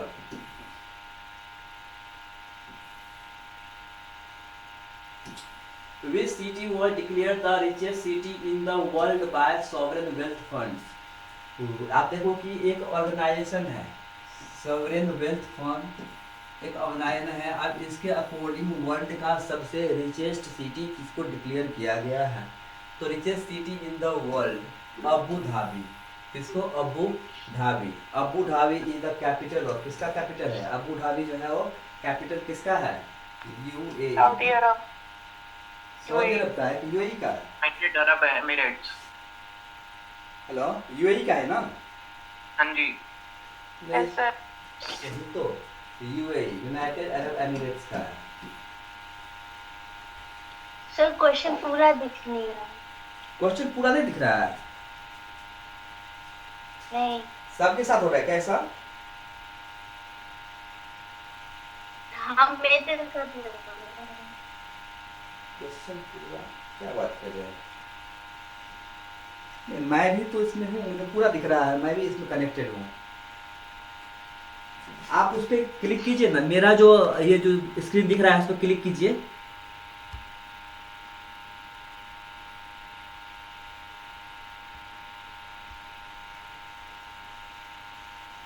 हेलो, अब हुआ?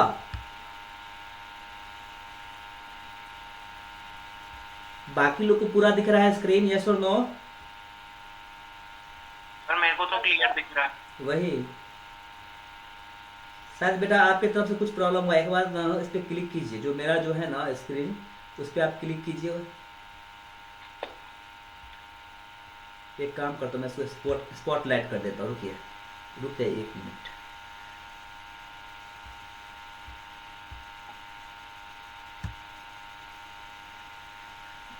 स्पॉटलाइट का ऑप्शन ही नहीं आ रहा है।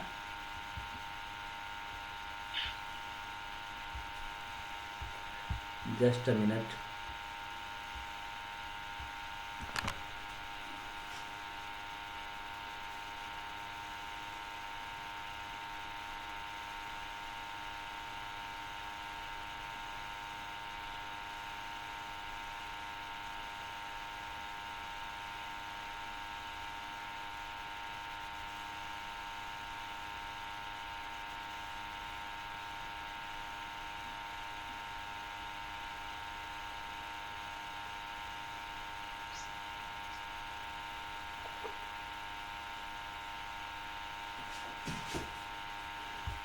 एक्चुअली होस्ट जो है ना मुझे बना तो दिया है, लेकिन यहाँ से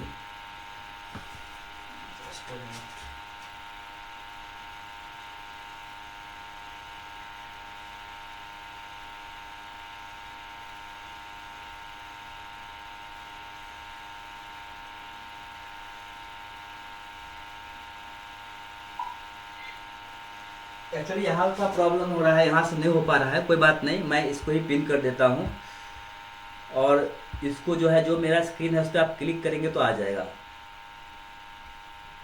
ओके।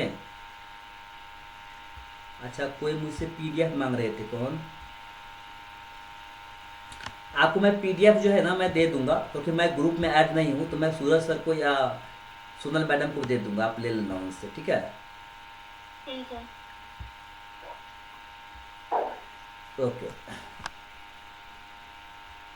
तो देखो, अबू धाबी को जो है सोरेन वेल्थ फंड्स ने वर्ल्ड का सबसे रिचेस्ट सिटी बोला है। तो ये वन लाइनर है, वन लाइनर को उतना डीप में जाने की जरूरत नहीं है। वन लाइनर को वन लाइनर जरूर पढ़ना है आपको।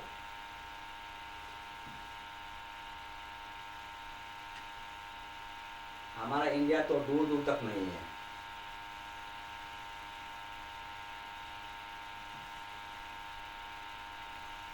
सेकंड पे ओस्लो है, थर्ड पे बीजिंग है, फोर्थ पे सिंगापुर है, फिर रियाद है, फिर हांगकांग है।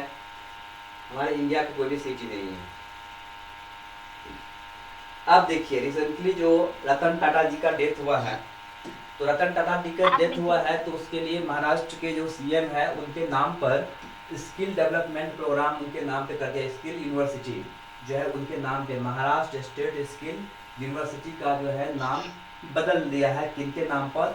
रतन टाटा के नाम पर। रतन टाटा स्किल यूनिवर्सिटी कर दिया गया है। रतन टाटा स्किल यूनिवर्सिटी जो है कर दिया गया है इसके सम्मान के लिए। तो अभी महाराष्ट्र का नाम आया है, तो महाराष्ट्र का बताइए, महाराष्ट्र का भी सीएम कौन है? Who is the CM of Maharashtra? Anyone? और एकनाथ शिंदे। एकनाथ शिंदे जो है वो महाराष्ट्र का सीएम है, जो शिवसेना पार्टी का है। नहीं? हाँ जी, उद्धव ठाकरे रह चुका है पहले, अब वो है हाँ, एकनाथ शिंदे। हाँ, उद्धव ठाकरे का शिवसेना तो छिन गया ना। वो तो अब नहीं है उसकी सरकार। हाँ, जो ओरिजिनल शिवसेना है वो एकनाथ शिंदे के पास चला गया। हाँ जी जी। तो रतन टाटा के सम्मान में एकनाथ शिंदे साहब ने स्किल यूनिवर्सिटी जो है ना उनके नाम पे कर दिया है, मतलब उनके नाम के ऊपर जो है इसका रखा गया है रतन टाटा स्किल यूनिवर्सिटी। तो ये वन लाइनर है, ये पूछ सकता है। और मैंने बताया था लास्ट टाइम कि रतन टाटा का जो है डेथ कितने ईयर में हुआ है बताइए? 9 अक्टूबर को हुआ था ना, 9 अक्टूबर को। उम्र कितनी थी उनकी? 86 ईयर्स, बताया था ना। लास्ट लेक्चर आप देखेंगे तो मैं उसमें पढ़ाया था ये सब। रतन टाटा महाराष्ट्र राज्य कौशल विश्वविद्यालय, हिंदी में, इंग्लिश में वही होगा। सर एक क्वेश्चन है मेरे पास। हाँ बोलिए।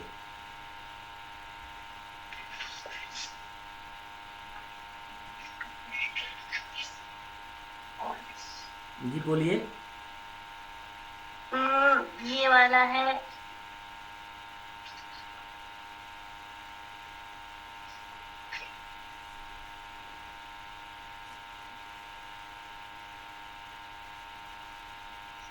क्वेश्चन दिख नहीं रहा है, आप शेयर करिए क्वेश्चन।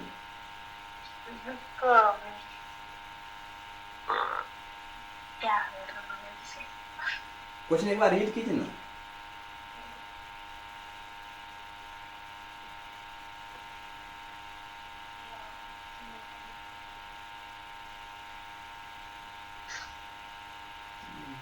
दिख दे रहा है एक मिनट।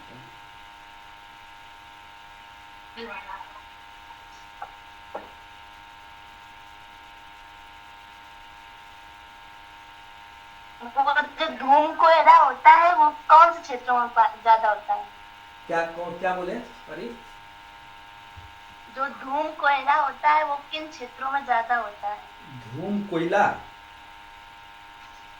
धूम कोहरा। धूम केतु या धूम कोहिरा? हाँ। आप धूम केतु की बात कर रहे हैं?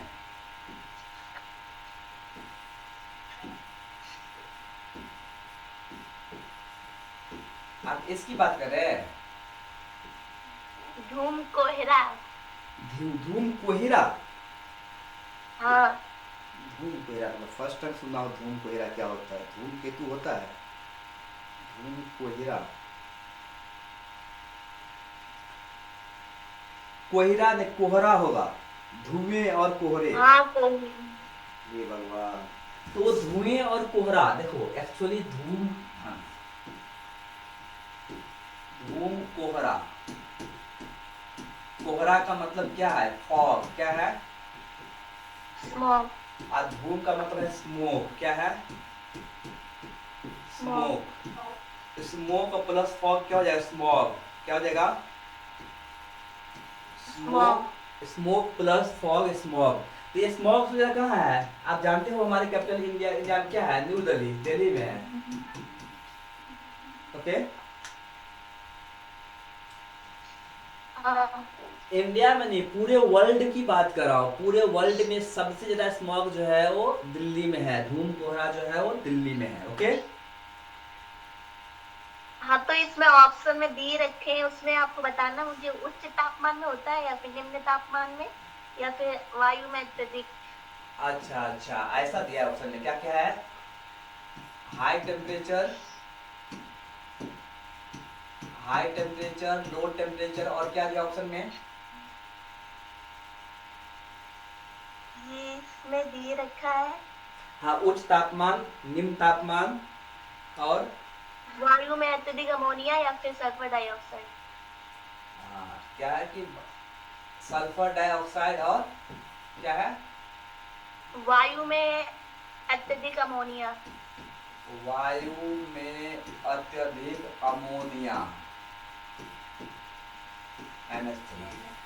ठीक है। अच्छा, इसमें क्या आंसर होगा? स्मॉग। इसमें जो है ना आंसर होगा SO2। क्या? Sulphur dioxide. ओके, अब देखो क्या होता। लेकिन हाँ मैंने गूगल में सर्च किया तो उसमें लो टेम्परेचर दिखा रहा था। हाँ, तो लो टेम्परेचर पे होगा, लेकिन इसमें क्या है SO2 होता है। अब बता रहा हूँ कि जैसे अभी क्या ठंडी का मौसम है तो ऑफकोर्स लो टेम्परेचर होगा। लो टेम्परेचर होगा तो नॉर्मली जो वाटर वेपर है, वो वाटर वेपर जो है कंडेंस होकर के फॉग बनता है। फॉग क्या है? Fog is nothing just the condensed form of water vapour that is suspended hydrogenic particles. It means what? Macroscopic जो वाटर ड्रॉपलेट्स है वो एक्चुअली जो है वही फॉग है। अच्छा, ये लो टेम्परेचर के कारण होगा, लेकिन किससे बनता है बता रहा हूँ आपको। स्मॉग, ये जो लो टेम्परेचर से फॉग बनता है, स्मॉग नहीं बनता है, लो टेम्परेचर से फॉग बनता है। लेकिन अब मैं उदाहरण दे रहा हूँ, H2O क्या है? फॉग है। लेकिन SO2 जो है वो क्या हो गया? Sulphur dioxide. ध्यान से देखना, यही बनता है क्या? सल्फ्यूरिक एसिड, H2SO4, ये देख रहे हो ना। तो नॉर्मली जो ये सल्फर ट्राइऑक्साइड या सल्फर डाइऑक्साइड जो है वो फॉग से रिएक्ट करके ये जो SO2 है या SO3 है, दैट इज कॉल्ड स्मोक। यही स्मोक है। नॉर्मली जो सल्फर डाइऑक्साइड या सल्फर ट्राइऑक्साइड जो है बेसिकली जो हमारा व्हीकल्स है, हमारे व्हीकल से रिलीज होता है, दैट इज द पॉल्यूटेंट। वही तो प्रदूषक है, पॉल्यूटेंट है। और यही जो है SO2 जब हमारे ऑक्सीजन से एटमॉस्फेयर में रिएक्ट करता है, बनता है SO3, सल्फर ट्राइऑक्साइड। और जरा सोचो, SO3 जब वाटर से रिएक्ट करेगा तो क्या बनेगा? वाटर मींस क्या? फॉग से रिएक्ट करता है, बनता है H2SO4। तो अगर क्वेश्चन है, अगर, क्योंकि मैं क्वेश्चन पूरा नहीं समझ पाया आपका, अगर क्वेश्चन ये है कि किस कारण से स्मॉग बनता है या धूम कोहरा बनता है, तब तो लो टेम्परेचर होगा, नो डाउट। लेकिन अगर बोलेंगे कि मतलब किससे हमें हानिकारक या हमें हमारे स्वास्थ्य के लिए हानिकारक है कौन सा गैस, तो ऑफकोर्स क्या आंसर होगा? सल्फर डाइऑक्साइड या सल्फर ट्राइऑक्साइड। आई बात समझ में? ओके, देख सकते हो ना, ये जो सल्फ्यूरिक एसिड है ना, वही तो क्या है, अगर आप इनहेल करते हो, सांस लेते हो, आपके हवा के द्वारा जो है आपके फेफड़े, आपके लंग्स तक अगर सल्फ्यूरिक एसिड या नाइट्रिक एसिड या कार्बोनिक एसिड, ऐसे एसिड अगर जाता है तो ऑफकोर्स हमारे लिए क्या है? वो डेंजरस है, स्वास्थ्य के लिए हानिकारक है। ओके, आप विदाउट लो टेम्परेचर तो कंडेंस नहीं होगा ना, जो वाटर वेपर है वाटर वेपर ही रहेगा, वो कंडेंस नहीं होगा। चलिए आगे बढ़े, चलिए आगे बढ़ते हैं। For which mission ISRO chief S Somnath was given the IAF world space award. तो IAF world space award last time भी मैंने बताया था कि नासा की तरफ से भी जो है ना हमारे चंद्रयान 3 को अवार्ड मिला था। और अभी देखो IAF वर्ल्ड स्पेस अवार्ड से भी इंडिया के चंद्रयान 3 को नवाजा गया है। Chandrayaan 3 is the first lunar mission जो मून के साउथ पोल पे पहुंचा था। तो मून के साउथ पोल पे जाने वाला विश्व का, वर्ल्ड का सबसे पहला जो मिशन है वो इंडिया का था, चंद्रयान 3। ये सक्सेस रहा था, ये 100% सक्सेस रहा था। तो ये न्यूज में आप लोगों ने देखा होगा, राइट? ओके, तो IAF वर्ल्ड स्पेस अवार्ड जो है किसको मिला है? चंद्रयान 3 को मिला है। चंद्रयान 1 जो लॉन्च किया था उससे, चंद्रयान 1 जो था CH1, चंद्रयान 1 वो जो है मून पे वाटर का खोज किया था, पानी का खोज किया था। चंद्रयान 2 जो है हमारा पूरा जो है सफल नहीं हुआ था, क्योंकि वो लैंड नहीं हुआ था, मून पे लैंड ऑफ नहीं हुआ था बेसिकली, तो लैंड नहीं हुआ था। लेकिन रोवर काम जो है ना प्रॉपर नहीं किया था। जो चंद्रयान 2 है वो प्रॉपर जो है सक्सेस नहीं हुआ था। चंद्रयान 3 जो है वो साउथ पोल पे जाने वाला, चंद्रमा के साउथ पोल पे जाने वाला पहला विश्व का मिशन था। तो इसीलिए IAF वर्ल्ड स्पेस अवार्ड जो है हमारे चंद्रयान 3 को मिला है, ये याद रखना, ठीक है? ओके। आदित्य L1 जो है ये भी हमारे इसरो के ही द्वारा लॉन्च किया गया है, लेकिन ये जो है आपका सन, ये जो है वो एक्चुअली सन मिशन है, लूनर मिशन नहीं है, ये क्या है, सोलर मिशन है। क्या ये सोलर मिशन है। गगनयान पता है ना, गगनयान भी लॉन्च किया है, जिसमें कुछ अभी टेस्ट ही किया है, अभी तक लॉन्च नहीं किया है, जिसमें कुछ इंडियन जो एस्ट्रोनॉट्स है उसको क्या है स्पेस में भेजेंगे, वो मिशन है। मिशन मंगल तो क्या है हमारा बहुत पहले हो चुका है, तो एक्चुअली चंद्रयान 3 को मिला है।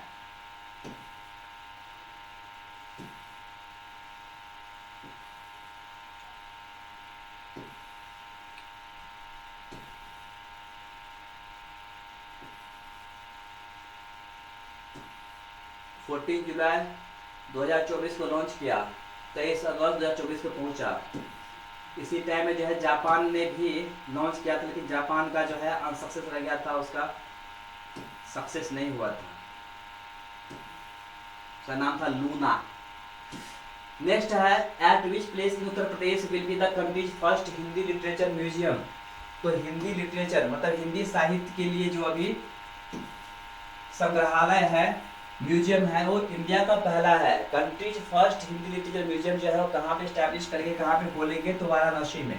वाराणसी में जो है, वाराणसी में बोला गया है, वाराणसी को बोलता है land of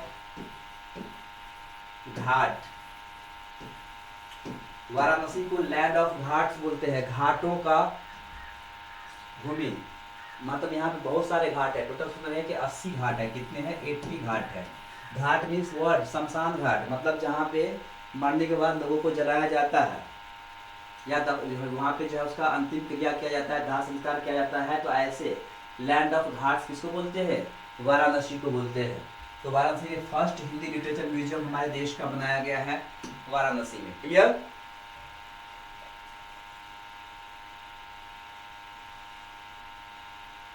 yes sir. Varanasi वैसे क्या है, one of the oldest city of India और वर्ल्ड, विश्व का सबसे पुराना शहर में से एक शहर वाराणसी भी है। और ये जो है 3D म्यूजियम बनेगा, ये भी याद रखना। तो वाराणसी भी क्या है, एक ओल्डेस्ट सिटी है। वैसे अभी तक जो है डाउट है वर्ल्ड में जो है, क्योंकि पाटलिपुत्रा को भी ओल्डेस्ट बोलते हैं, पटना को। अब है इन अक्टूबर 2024 the election commission announced elections for the assembly of which state. तो देखिए अक्टूबर में क्या है कि 2 स्टेट में जो है ना इलेक्शन हुए हैं, एक महाराष्ट्र में और दूसरा झारखंड में। महाराष्ट्र में और झारखंड में दोनों जगह पे इलेक्शन हुआ है। इलेक्शन कमीशन ऑफ इंडिया ने अनाउंस किया था। Election commission of India totally क्या है, इसमें 3 कमिश्नर होता है। कितना होता है? एक होता है चीफ इलेक्शन कमिश्नर, दूसरा 2 होता है इलेक्शन कमिश्नर। तो नॉर्मली जो है इसमें 3 मेंबर्स होते हैं। ये सब याद रखना इंपॉर्टेंट हो जाता है कभी कभी। तो election commission of India is an independent body. Independent का मतलब है कि किसी भी अदर ऑर्गेनाइजेशंस का या अथॉरिटीज का इस पर कोई इन्फ्लुएंस नहीं होता। ये फ्री एंड फेयर इलेक्शन करवाता है। नॉर्मली इसमें 3 मेंबर होते हैं। एक होता है चीफ इलेक्शन कमिश्नर और 2 होता है इलेक्शन कमिश्नर्स। इसमें जो डिसीजन होता है, इसमें जो वोटिंग होता है, जिसका ज़्यादा वोट, अगर कोई मैटर है तो तीनों का वोट होगा, ज़्यादा वोट वाले मेजोरिटी वोट होगा तो वैसे ही डिसीजन लिया जाता है। तो ये सबको तीनों का अपॉइंट कौन करता है? प्रेसिडेंट ऑफ इंडिया अपॉइंट करते हैं। ये सब बेसिक कॉन्सेप्ट है। तो अभी जो है इलेक्शन कमीशन ऑफ इंडिया जो है महाराष्ट्र और झारखंड में अक्टूबर महीना में जो है, अरे लाइट चली गई, जस्ट अक्टूबर महीना में जो है महाराष्ट्र और झारखंड में इलेक्शन करवाने वाले। चलिए तब तक मैं कुछ बता देता हूँ आपको। इलेक्शन कमीशन ऑफ इंडिया को प्रेसिडेंट ऑफ इंडिया अपॉइंट करते हैं। Basically chief election commissioner and 2 other election commissioner. जो 3 इलेक्शन कमिश्नर होता है उनके में कोई जो है डिफरेंस नहीं। आप ये मत सोचना कि चीफ इलेक्शन कमिश्नर है तो उसका पोजीशन ज़्यादा भारी होगा या ज़्यादा बड़ा होगा, ऐसा नहीं है। बोथ न, तीनों का पोजीशन इक्वल है। तीनों का पोजीशन क्या है? इक्वल है। इसलिए मेजोरिटी ऑफ वोट के अकॉर्डिंग कोई डिसीजन लिया जाता है। ओके, लेकिन ये है कि election commission of India and chief election commissioner of India का सैलरी भी इक्वल है, टर्म ऑफ ऑफिस भी इक्वल है, बट अगर chief election commissioner of India को अगर हटाते हैं प्रेसिडेंट ऑफ इंडिया तो वो किसी से पूछता नहीं है, लेकिन अगर इलेक्शन कमीशन ऑफ इंडिया को अगर आप उसके पोस्ट से हटाएंगे तो चीफ इलेक्शन कमिश्नर को से पूछेंगे। हालांकि मैंने जो बोला आपको कुछ समझ में नहीं आया होगा, तो फास्ट बोल दिया मैंने। चलिए ठीक है, फिर आ जाते हैं, कहा गया अक्टूबर।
एक मिनट,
चलिए आगे।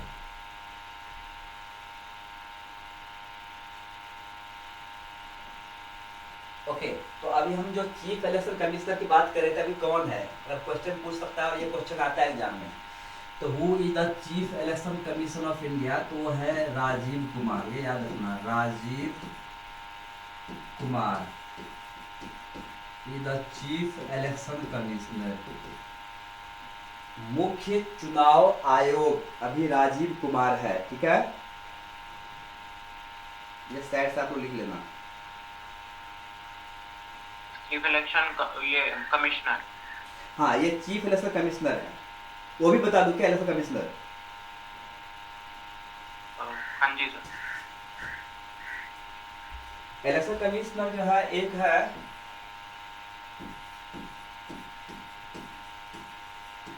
सुखबीर सिंह, वीर सिंह, हाँ एक है सुखबीर सिंह, और दूसरा है एक है गणेश कुमार। हाँ गणेश कुमार।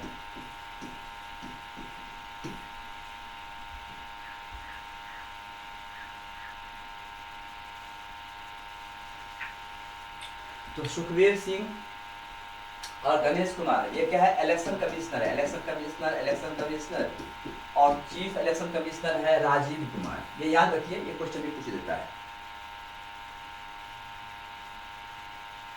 Okay done.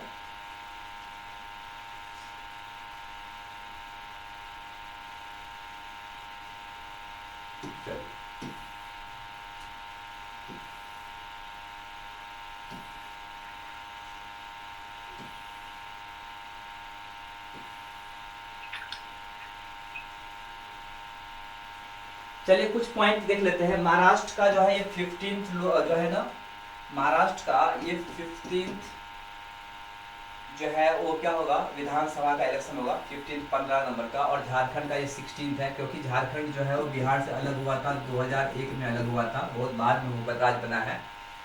और एक्चुअली विधानमंडल एक संसदीय है, मतलब अगर हम बात करेंगे तो महाराष्ट्र में बाई कैमरलिज्म है। क्या है? बाय कैमरल स्टेट है, बाय कैमरल स्टेट है, मतलब दो सदन है, महाराष्ट्र में 2 सदन है। बाय कैमरल मतलब क्या होता है? 2 सदन, मतलब क्या? द्विसदन है। एक को हम बोलते हैं विधानसभा, क्या बोलते हैं? विधानसभा, स्टेट लेजिस्लेटिव असेंबली, विधानसभा, और दूसरा जो है उसे बोलते हैं विधान परिषद। क्या बोलते हैं? विधान परिषद।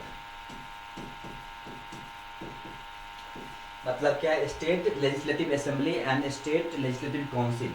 यह है state legislative council and assembly, मतलब महाराष्ट्र में दोनों है, विधानसभा भी है, विधान परिषद भी है।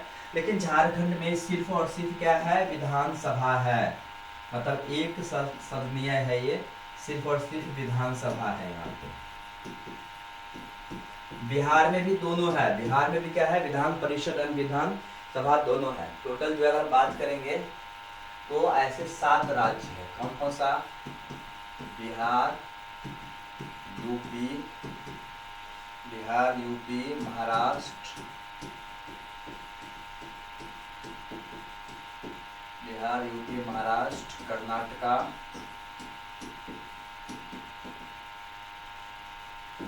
इसके बाद आपका हो गया तेलंगाना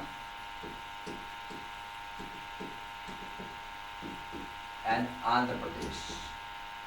तो ये 6 ऐसे राज्य है, 6 ऐसे राज्य है जहाँ पे द्विसंसदीय है, मतलब बाय कैमरलिज्म है। यहाँ पे 2 सदन होता है, विधानसभा और विधान परिषद दोनों।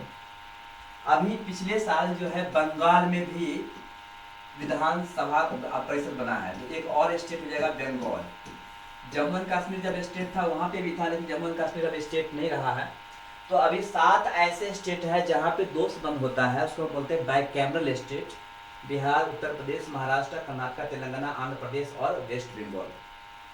और बाकी जितने भी स्टेट्स हैं वो सब के सब क्या है? एक सदनीय राज्य है, मतलब वहाँ पे एक ही सदन होता है जिसको विधानसभा बोलते हैं।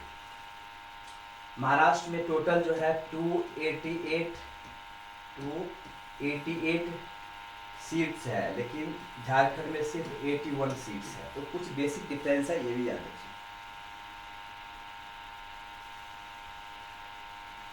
महाराष्ट्र का पता है सीएम जो है एकनाथ शिंदे है, और झारखंड का कौन है? हेमंत सोरेन है। कौन है? Hemant Soren. Okay,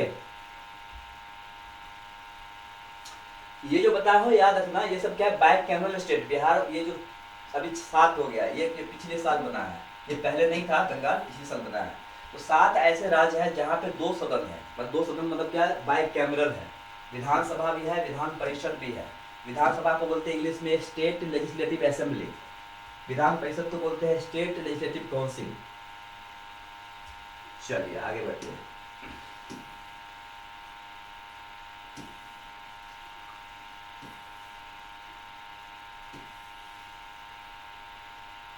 Which state was awarded the Best State Award in the 5th National Water Award? very important, इसको मत भूलना, ये बहुत इंपॉर्टेंट है। उड़ीसा को जो है 5वां 5th नेशनल वाटर अवार्ड में सबसे पहला जो स्टेट का पोजीशन का नाम आया है उड़ीसा है। उड़ीसा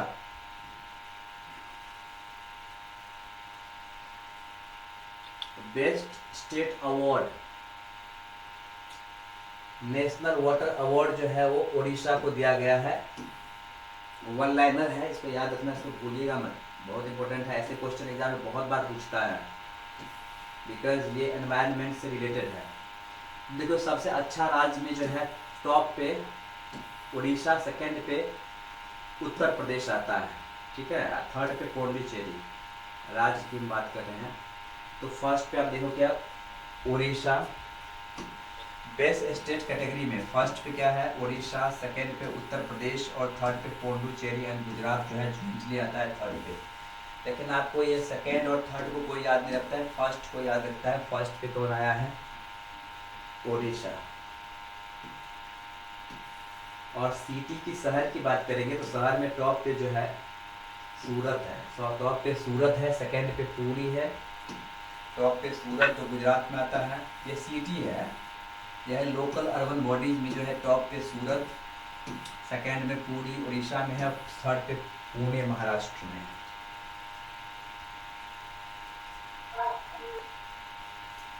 तो अगर राज्य की बात करेंगे तो उड़ीसा, और शहर की बात करेंगे तो सूरत। Which country hosted the 23rd SCO heads of the government meeting on 16 अक्टूबर? आपको पता होगा, न्यूज में आपने देखा होगा कि रिसेंटली जो है हमारे फॉरेन मिनिस्टर एस जयशंकर जो है वो पाकिस्तान गए थे। किसके लिए गए थे? तो SCO के वहाँ पे मीटिंग था। SCO का मतलब क्या होता है? संघाई कोऑपरेशन ऑर्गेनाइजेशन। संघाई कोऑपरेशन ऑर्गेनाइजेशन जो है, इसका मीटिंग जो है अभी इस्लामाबाद पाकिस्तान में हुआ था, जहाँ पे हमारे इंडिया की तरफ से हमारा विदेश मंत्री, हमारा फॉरेन मिनिस्टर एस जयशंकर साहब वहाँ गए थे। तो ये वन लाइनर है, ठीक है। SCO जो है बेसिकली दो है। SCO जो है, अगर हम जाएंगे थोड़ा डीप में, SCO का जो है कुछ ऐसे टारगेट है कि नॉर्मली रीजनल कनेक्टिविटी, जो रीजन है, स्पेशली हम बात करेंगे कि साउथ में सेंट्रल एशियन कंट्री जो है, वहाँ पे जो अनरेस्ट है, वहाँ पे जो टेररिज्म है, यहाँ पे जो प्रॉब्लम्स है, उसको बोलते हैं कि regional security and regional connectivity पे ज़्यादा फोकस किया गया है। तो शुरू में इंडिया जो है इसका पार्ट नहीं था, लेकिन पाकिस्तान और इंडिया जो है दोनों SCO का मेंबर बना है। 2018 में जो है दोनों इसका मेंबर बना है, ओके। और टेररिज्म के अगेंस्ट भी इसका है, इसलिए इंडिया के जो है जयशंकर साहब वहाँ पे जाकर टेररिज्म के बारे में बात भी किया था। आपने शायद न्यूज़ पे देखा होगा। तो उतना नहीं पढ़ना है, सिर्फ कहाँ पर हुआ था उतना याद रखना है आपको।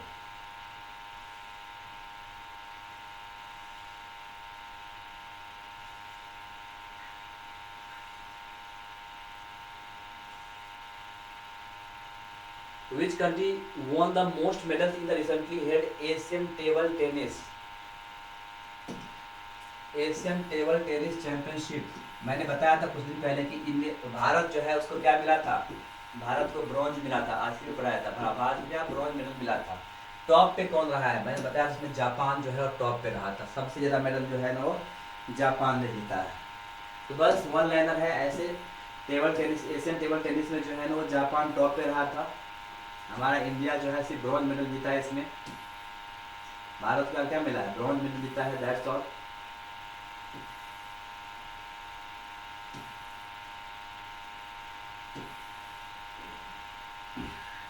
Who was made the chief minister of Haryana as the result of the recent election? तो अभी जो इलेक्शन हुआ है हरियाणा, अब हरियाणा का नाम आया है, तो बताइए कि नॉर्मली जो चीफ मिनिस्टर है उसको अपॉइंट कौन करता है? चीफ मिनिस्टर को अपॉइंट कौन करता है? गवर्नर करता है। गवर्नर ऑफ द स्टेट जो है वो चीफ मिनिस्टर को अपॉइंट करता है। तो हरियाणा के गवर्नर का नाम पता है किसी को? हरियाणा के गवर्नर का नाम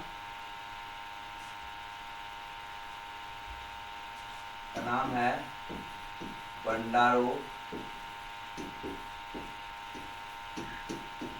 Dattatreya. So Bandaru Dattaria is the governor of Haryana who appointed the new chief minister of Haryana from BJP party. का नाम है नायब सिंह सैनी। नायब सिंह सैनी जो है वो हरियाणा का न्यू चीफ मिनिस्टर बना है बीजेपी से। गवर्नर का नाम है बंडारू दत्तात्रेय। ये सब पूछता है क्योंकि गवर्नर अपॉइंट करता है, तो गवर्नर भी पूछ देगा आपको, ओके।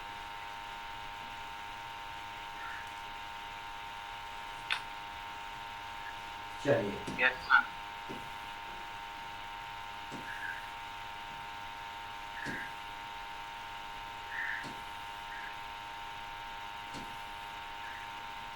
बीजेपी का है टोटल, ठीक है। नेक्स्ट है हमारा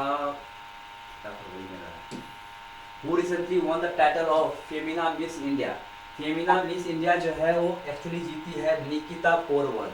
निकिता पोरवल जो है फेमिना मिस इंडिया 2024 का खिताब जीती है। ये वन लाइनर है। वन लाइनर में ज़्यादा डीप में मैं नहीं जा रहा हूँ, सिर्फ मैं एक लाइन में बता रहा हूँ और आपको मैं PDF सेंड कर दूंगा, आप एक बार देख लेना।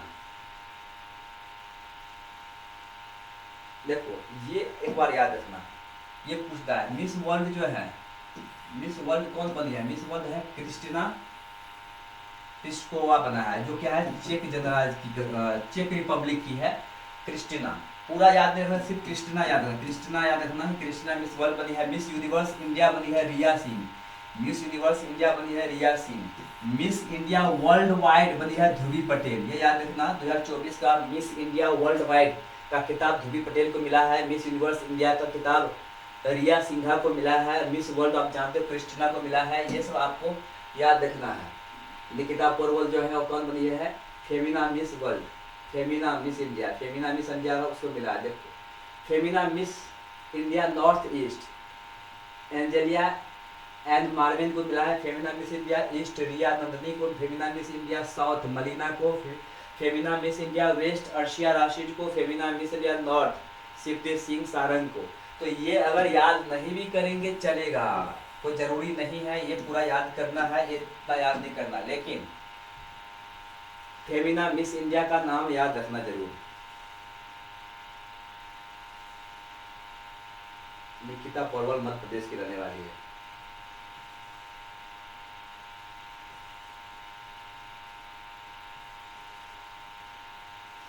देखिए In October 2024, NASA launched the Europa Clipper mission to search for life on the moon. Which planet?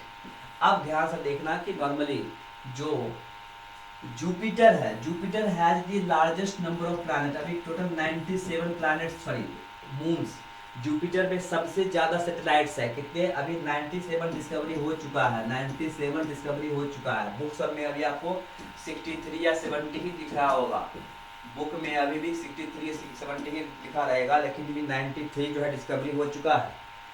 Okay, सबसे ज़्यादा इसी के पास है। तो अभी इसी के लिए जो है ना यूरोपा क्लीपर मिशन जो है अभी लॉन्च किया है नासा ने। अच्छा, ये यूरोपा है क्या? ध्यान देना, ऐसा बोलते हैं कि यूरोपा जो मून का एक सॉरी जुपिटर का एक मून है, वो just like the Europe of India, sorry Europe of world. हमारे जो यूरोप का क्लाइमेट है, यूरोप का क्लाइमेट क्या है? कोल्ड क्लाइमेट है। सेम टू सेम यूरोपा जो है एक्चुअली जुपिटर का एक सैटेलाइट है, इसका भी क्लाइमेट सेम टू सेम है, इसलिए नाम उसका रखा है यूरोपा। ऐसा माना जा रहा है कि यूरोपा में जो है ना लाइफ पॉसिबल हो सकता है फ्यूचर में। तो Europa is the satellite of Jupiter just like the earth. ऐसा मानते हैं कि यूरोपा जो है अर्थ जैसा ही वहाँ पे एटमॉस्फेयर है, इन फ्यूचर लाइफ पॉसिबल हो सकता है। इसीलिए नासा ने एक अभी मिशन लॉन्च किया है, नाम रखा है Europa Clipper mission. Europa Clipper mission to search for life on the moon of which planet. अब पता है Europa is satellite of Jupiter. Europa जो है वो जुपिटर का एक उपग्रह है, बृहस्पति का एक उपग्रह है, लेकिन यूरोपा पृथ्वी से, हमारे धरती से, हमारे पृथ्वी से 3 गुना बड़ा है। Europa is 3 times larger than the earth. हमारे अर्थ से वो 3 गुना बड़ा, ऐसा माना जा रहा है। तो यूरोपा सैटेलाइट पे लाइफ को ढूंढने के लिए, खोजने के लिए नासा ने एक मिशन लॉन्च किया है, यूरोपा क्लीपर मिशन। तो ये याद रखना, यूरोपा क्या है? एक सैटेलाइट है, ये प्लैनेट नहीं है। जुपिटर जो प्लैनेट है उसका एक सैटेलाइट है।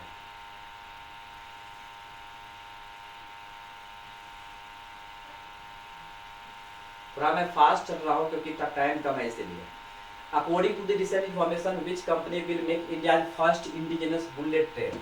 तो भारत का जो अभी बुलेट ट्रेन जो चलने वाला है, आपको पता होगा कि अहमदाबाद से मुंबई तक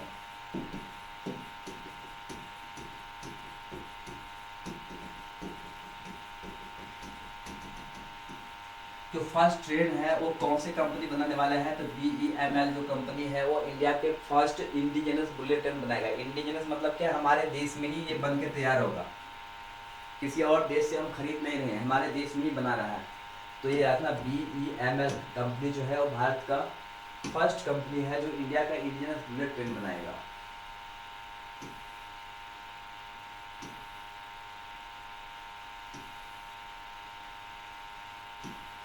थोड़ा मैं ये PDF सेंड कर दूंगा, तो मैं फास्ट चल रहा हूँ क्योंकि हमारा ये फिनिश नहीं हो पाएगा, इसलिए। Where was the 19th international conference of drug regulatory authority? ये वन लाइनर है, ये वन लाइनर है, एक ही लाइन में याद रखना है कि अभी जो international conference of drug regulatory authority जो है ICDRA, उसको शॉर्ट फॉर्म में बोलते हो, उसका कॉन्फ्रेंस कहाँ हुआ? तो न्यू दिल्ली में हुआ है। वन लाइनर है, वन लाइनर सिर्फ वन लाइनर की तरह ही पढ़ना है आपको। ICDRA का अभी जो मीटिंग हुआ है वो कहाँ हुआ है, न्यू दिल्ली में हुआ है, दैट्स ऑल। आपको उतना डीप में नहीं पढ़ने से डीप में क्वेश्चन नहीं पूछता है। वैसे मैं आपको PDF तो सेंड कर ही दूंगा।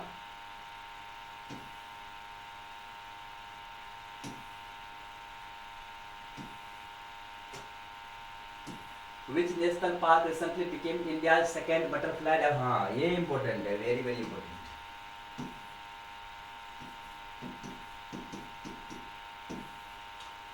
Which national park recently became India's second butterfly diversity center? Butterfly मतलब क्या है, वहाँ पे विभिन्न प्रकार की तितलियाँ देखने को मिलेगा, बहुत प्रकार की तितलियाँ वहाँ पे देखने को मिलता है। और अभी इसको बोल दिया है कि भारत का दूसरा सबसे ज्यादा और विभिन्न प्रकार के तितली पाए जाने वाले जो राष्ट्रीय उद्यान है उसका नाम है काजीरंगा नेशनल पार्क, जो आता है आसाम में। कहाँ आता है, आसाम के काजीरंगा नेशनल पार्क में जो है ये सेकंड है। तो फर्स्ट कौन है, ठीक है, अगर ये सेकंड है, ये क्या है, सेकंड है, तो फर्स्ट कौन है, तो है Namdapha, Namdapha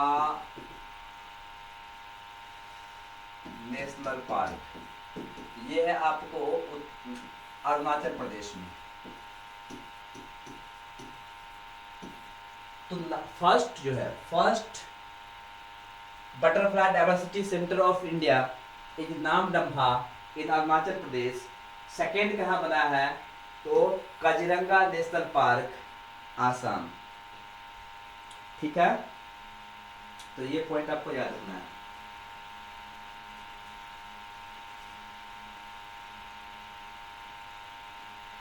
okay, yes sir.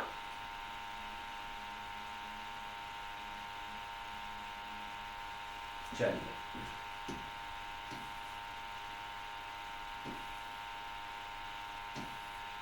कितनी अच्छी सी चीज लिया है बटरफ्लाई। काजीरंगा में 446 मतलब लगभग 446 मतलब 450 स्पीसीज ऑफ बटरफ्लाई है।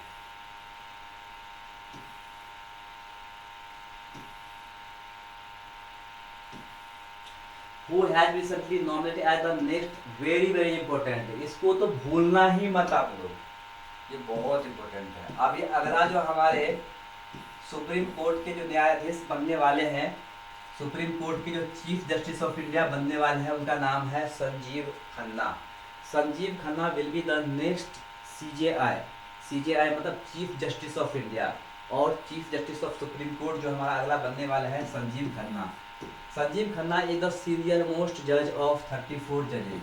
अभी जो हमारे सुप्रीम कोर्ट में 34 जज है उसमें सबसे सीनियर जो है वो संजीव खन्ना है, इसलिए उसको अगला CJI बनाया जा रहा है, क्या, चीफ जस्टिस ऑफ इंडिया। अभी जो हमारा current chief justice of India है उनका अभी क्या होने वाला है, रिटायरमेंट। चंद्रचूड़ साहब का अभी रिटायरमेंट होने वाला है, तो वो अभी उनके बाद संजीव खन्ना अगला CJI बनेगा। ये अच्छा, ये कौन से नंबर का होगा, ये याद रखना, 51। ये भी पूछता है कौन से नंबर का, 51 51 में नंबर का चीफ जस्टिस बनने वाला है Sanjiv Khanna. Chief justice is appointed by the president of India. Chief justice को प्रेसिडेंट, चीफ जस्टिस क्या, ऑल द जजेज of supreme court and high courts. Supreme courts and high courts के सारे जज को प्रेसिडेंट ऑफ इंडिया ही अपॉइंट करते हैं, चाहे वो हाई कोर्ट का ही जज क्यों ना हो, या सुप्रीम कोर्ट का ही जज क्यों ना हो, या चीफ जस्टिस क्यों ना हो, सबको अपॉइंट कौन करता है, प्रेसिडेंट ऑफ इंडिया। तो अगला CJI बनने वाला है संजीव खन्ना।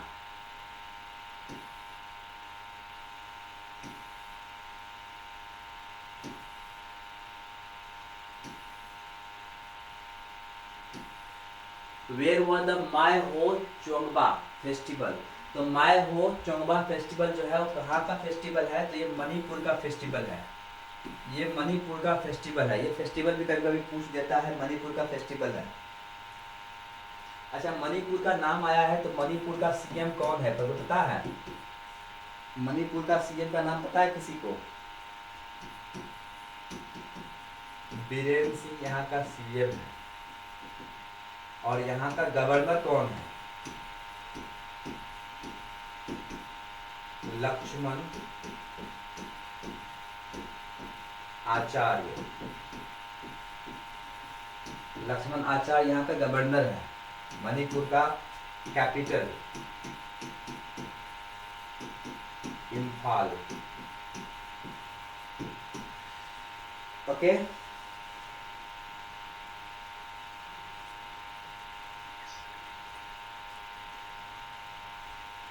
चलिए देखिए मणिपुर में कुछ और फेस्टिवल है जो ये पीडीएफ में दिया हुआ है, एक बार आप देख लेना कि क्या क्या फेस्टिवल है। मणिपुर जो है वहाँ पे बहुत अच्छा कल्चर है, नो डाउट। देखो लाय हरोबा, संतरा महोत्सव, संगाई महोत्सव, ये सब जितने भी है, लीली महोत्सव, कचाई लेमन, ये सब जितना भी है वो क्या है वहाँ का फेस्टिवल है। एक बार आप इस पीडीएफ से पढ़ लेना, फेस्टिवल के एग्जाम में क्वेश्चन पूछ लेता है। चले, with which country did India sign an audio visual co production agreement? तो audio video co production agreement जो है अभी कोलंबिया के साथ साइन किया है इंडिया, ठीक है ना। ऑडियो वीडियो के ऊपर जो है अभी साइन कर सकते हैं, कोलंबिया के साथ किया है। वन लाइनर है, वन लाइन में आपको पढ़ना है बस। मैं इसलिए फटाफट कर रहा हूँ कि टाइम कम है, ज़्यादा नहीं है, 2 से 3 और है बस। How many medals did India win the final of ISSF world cup? देखो ISSF का फुल फॉर्म क्या है? International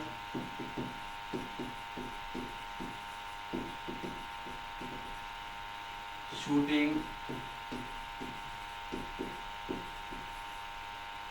sports federation.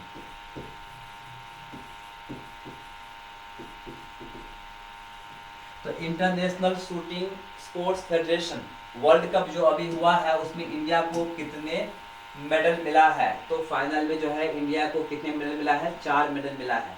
मैंने आपको बताया था कि ISSF अंडर 20 मेन का जो गेम हुआ था इसमें इंडिया को 24 मेडल मिला था। लेकिन अगर हम बात करते हैं ISSF वर्ल्ड कप में इंडिया को कितना मिला है? सिर्फ 4। ये अंडर 20 था, ये कंफ्यूज मत होना, ये अंडर 20, लेकिन ये अंडर 20 की बात नहीं कर रहे हैं। इसमें जो हमारा मेन प्लेयर है उनकी बात करें तो इंडिया को 4 मेडल मिला था फाइनल में।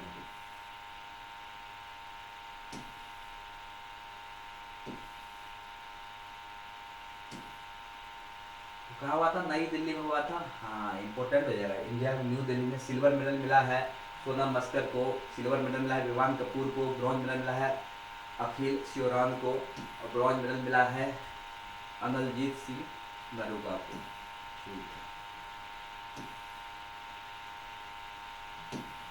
आई थिंक ये लास्ट करंट अफेयर होगा। हो गया फिनिश। तो हमारा करंट अफेयर पूरा फिनिश हो गया, लास्ट हो गया है। मैं आपको ये पीडीएफ सेंड कर दूंगा मैडम को, आपको वो दे देगी, ठीक है? ओके।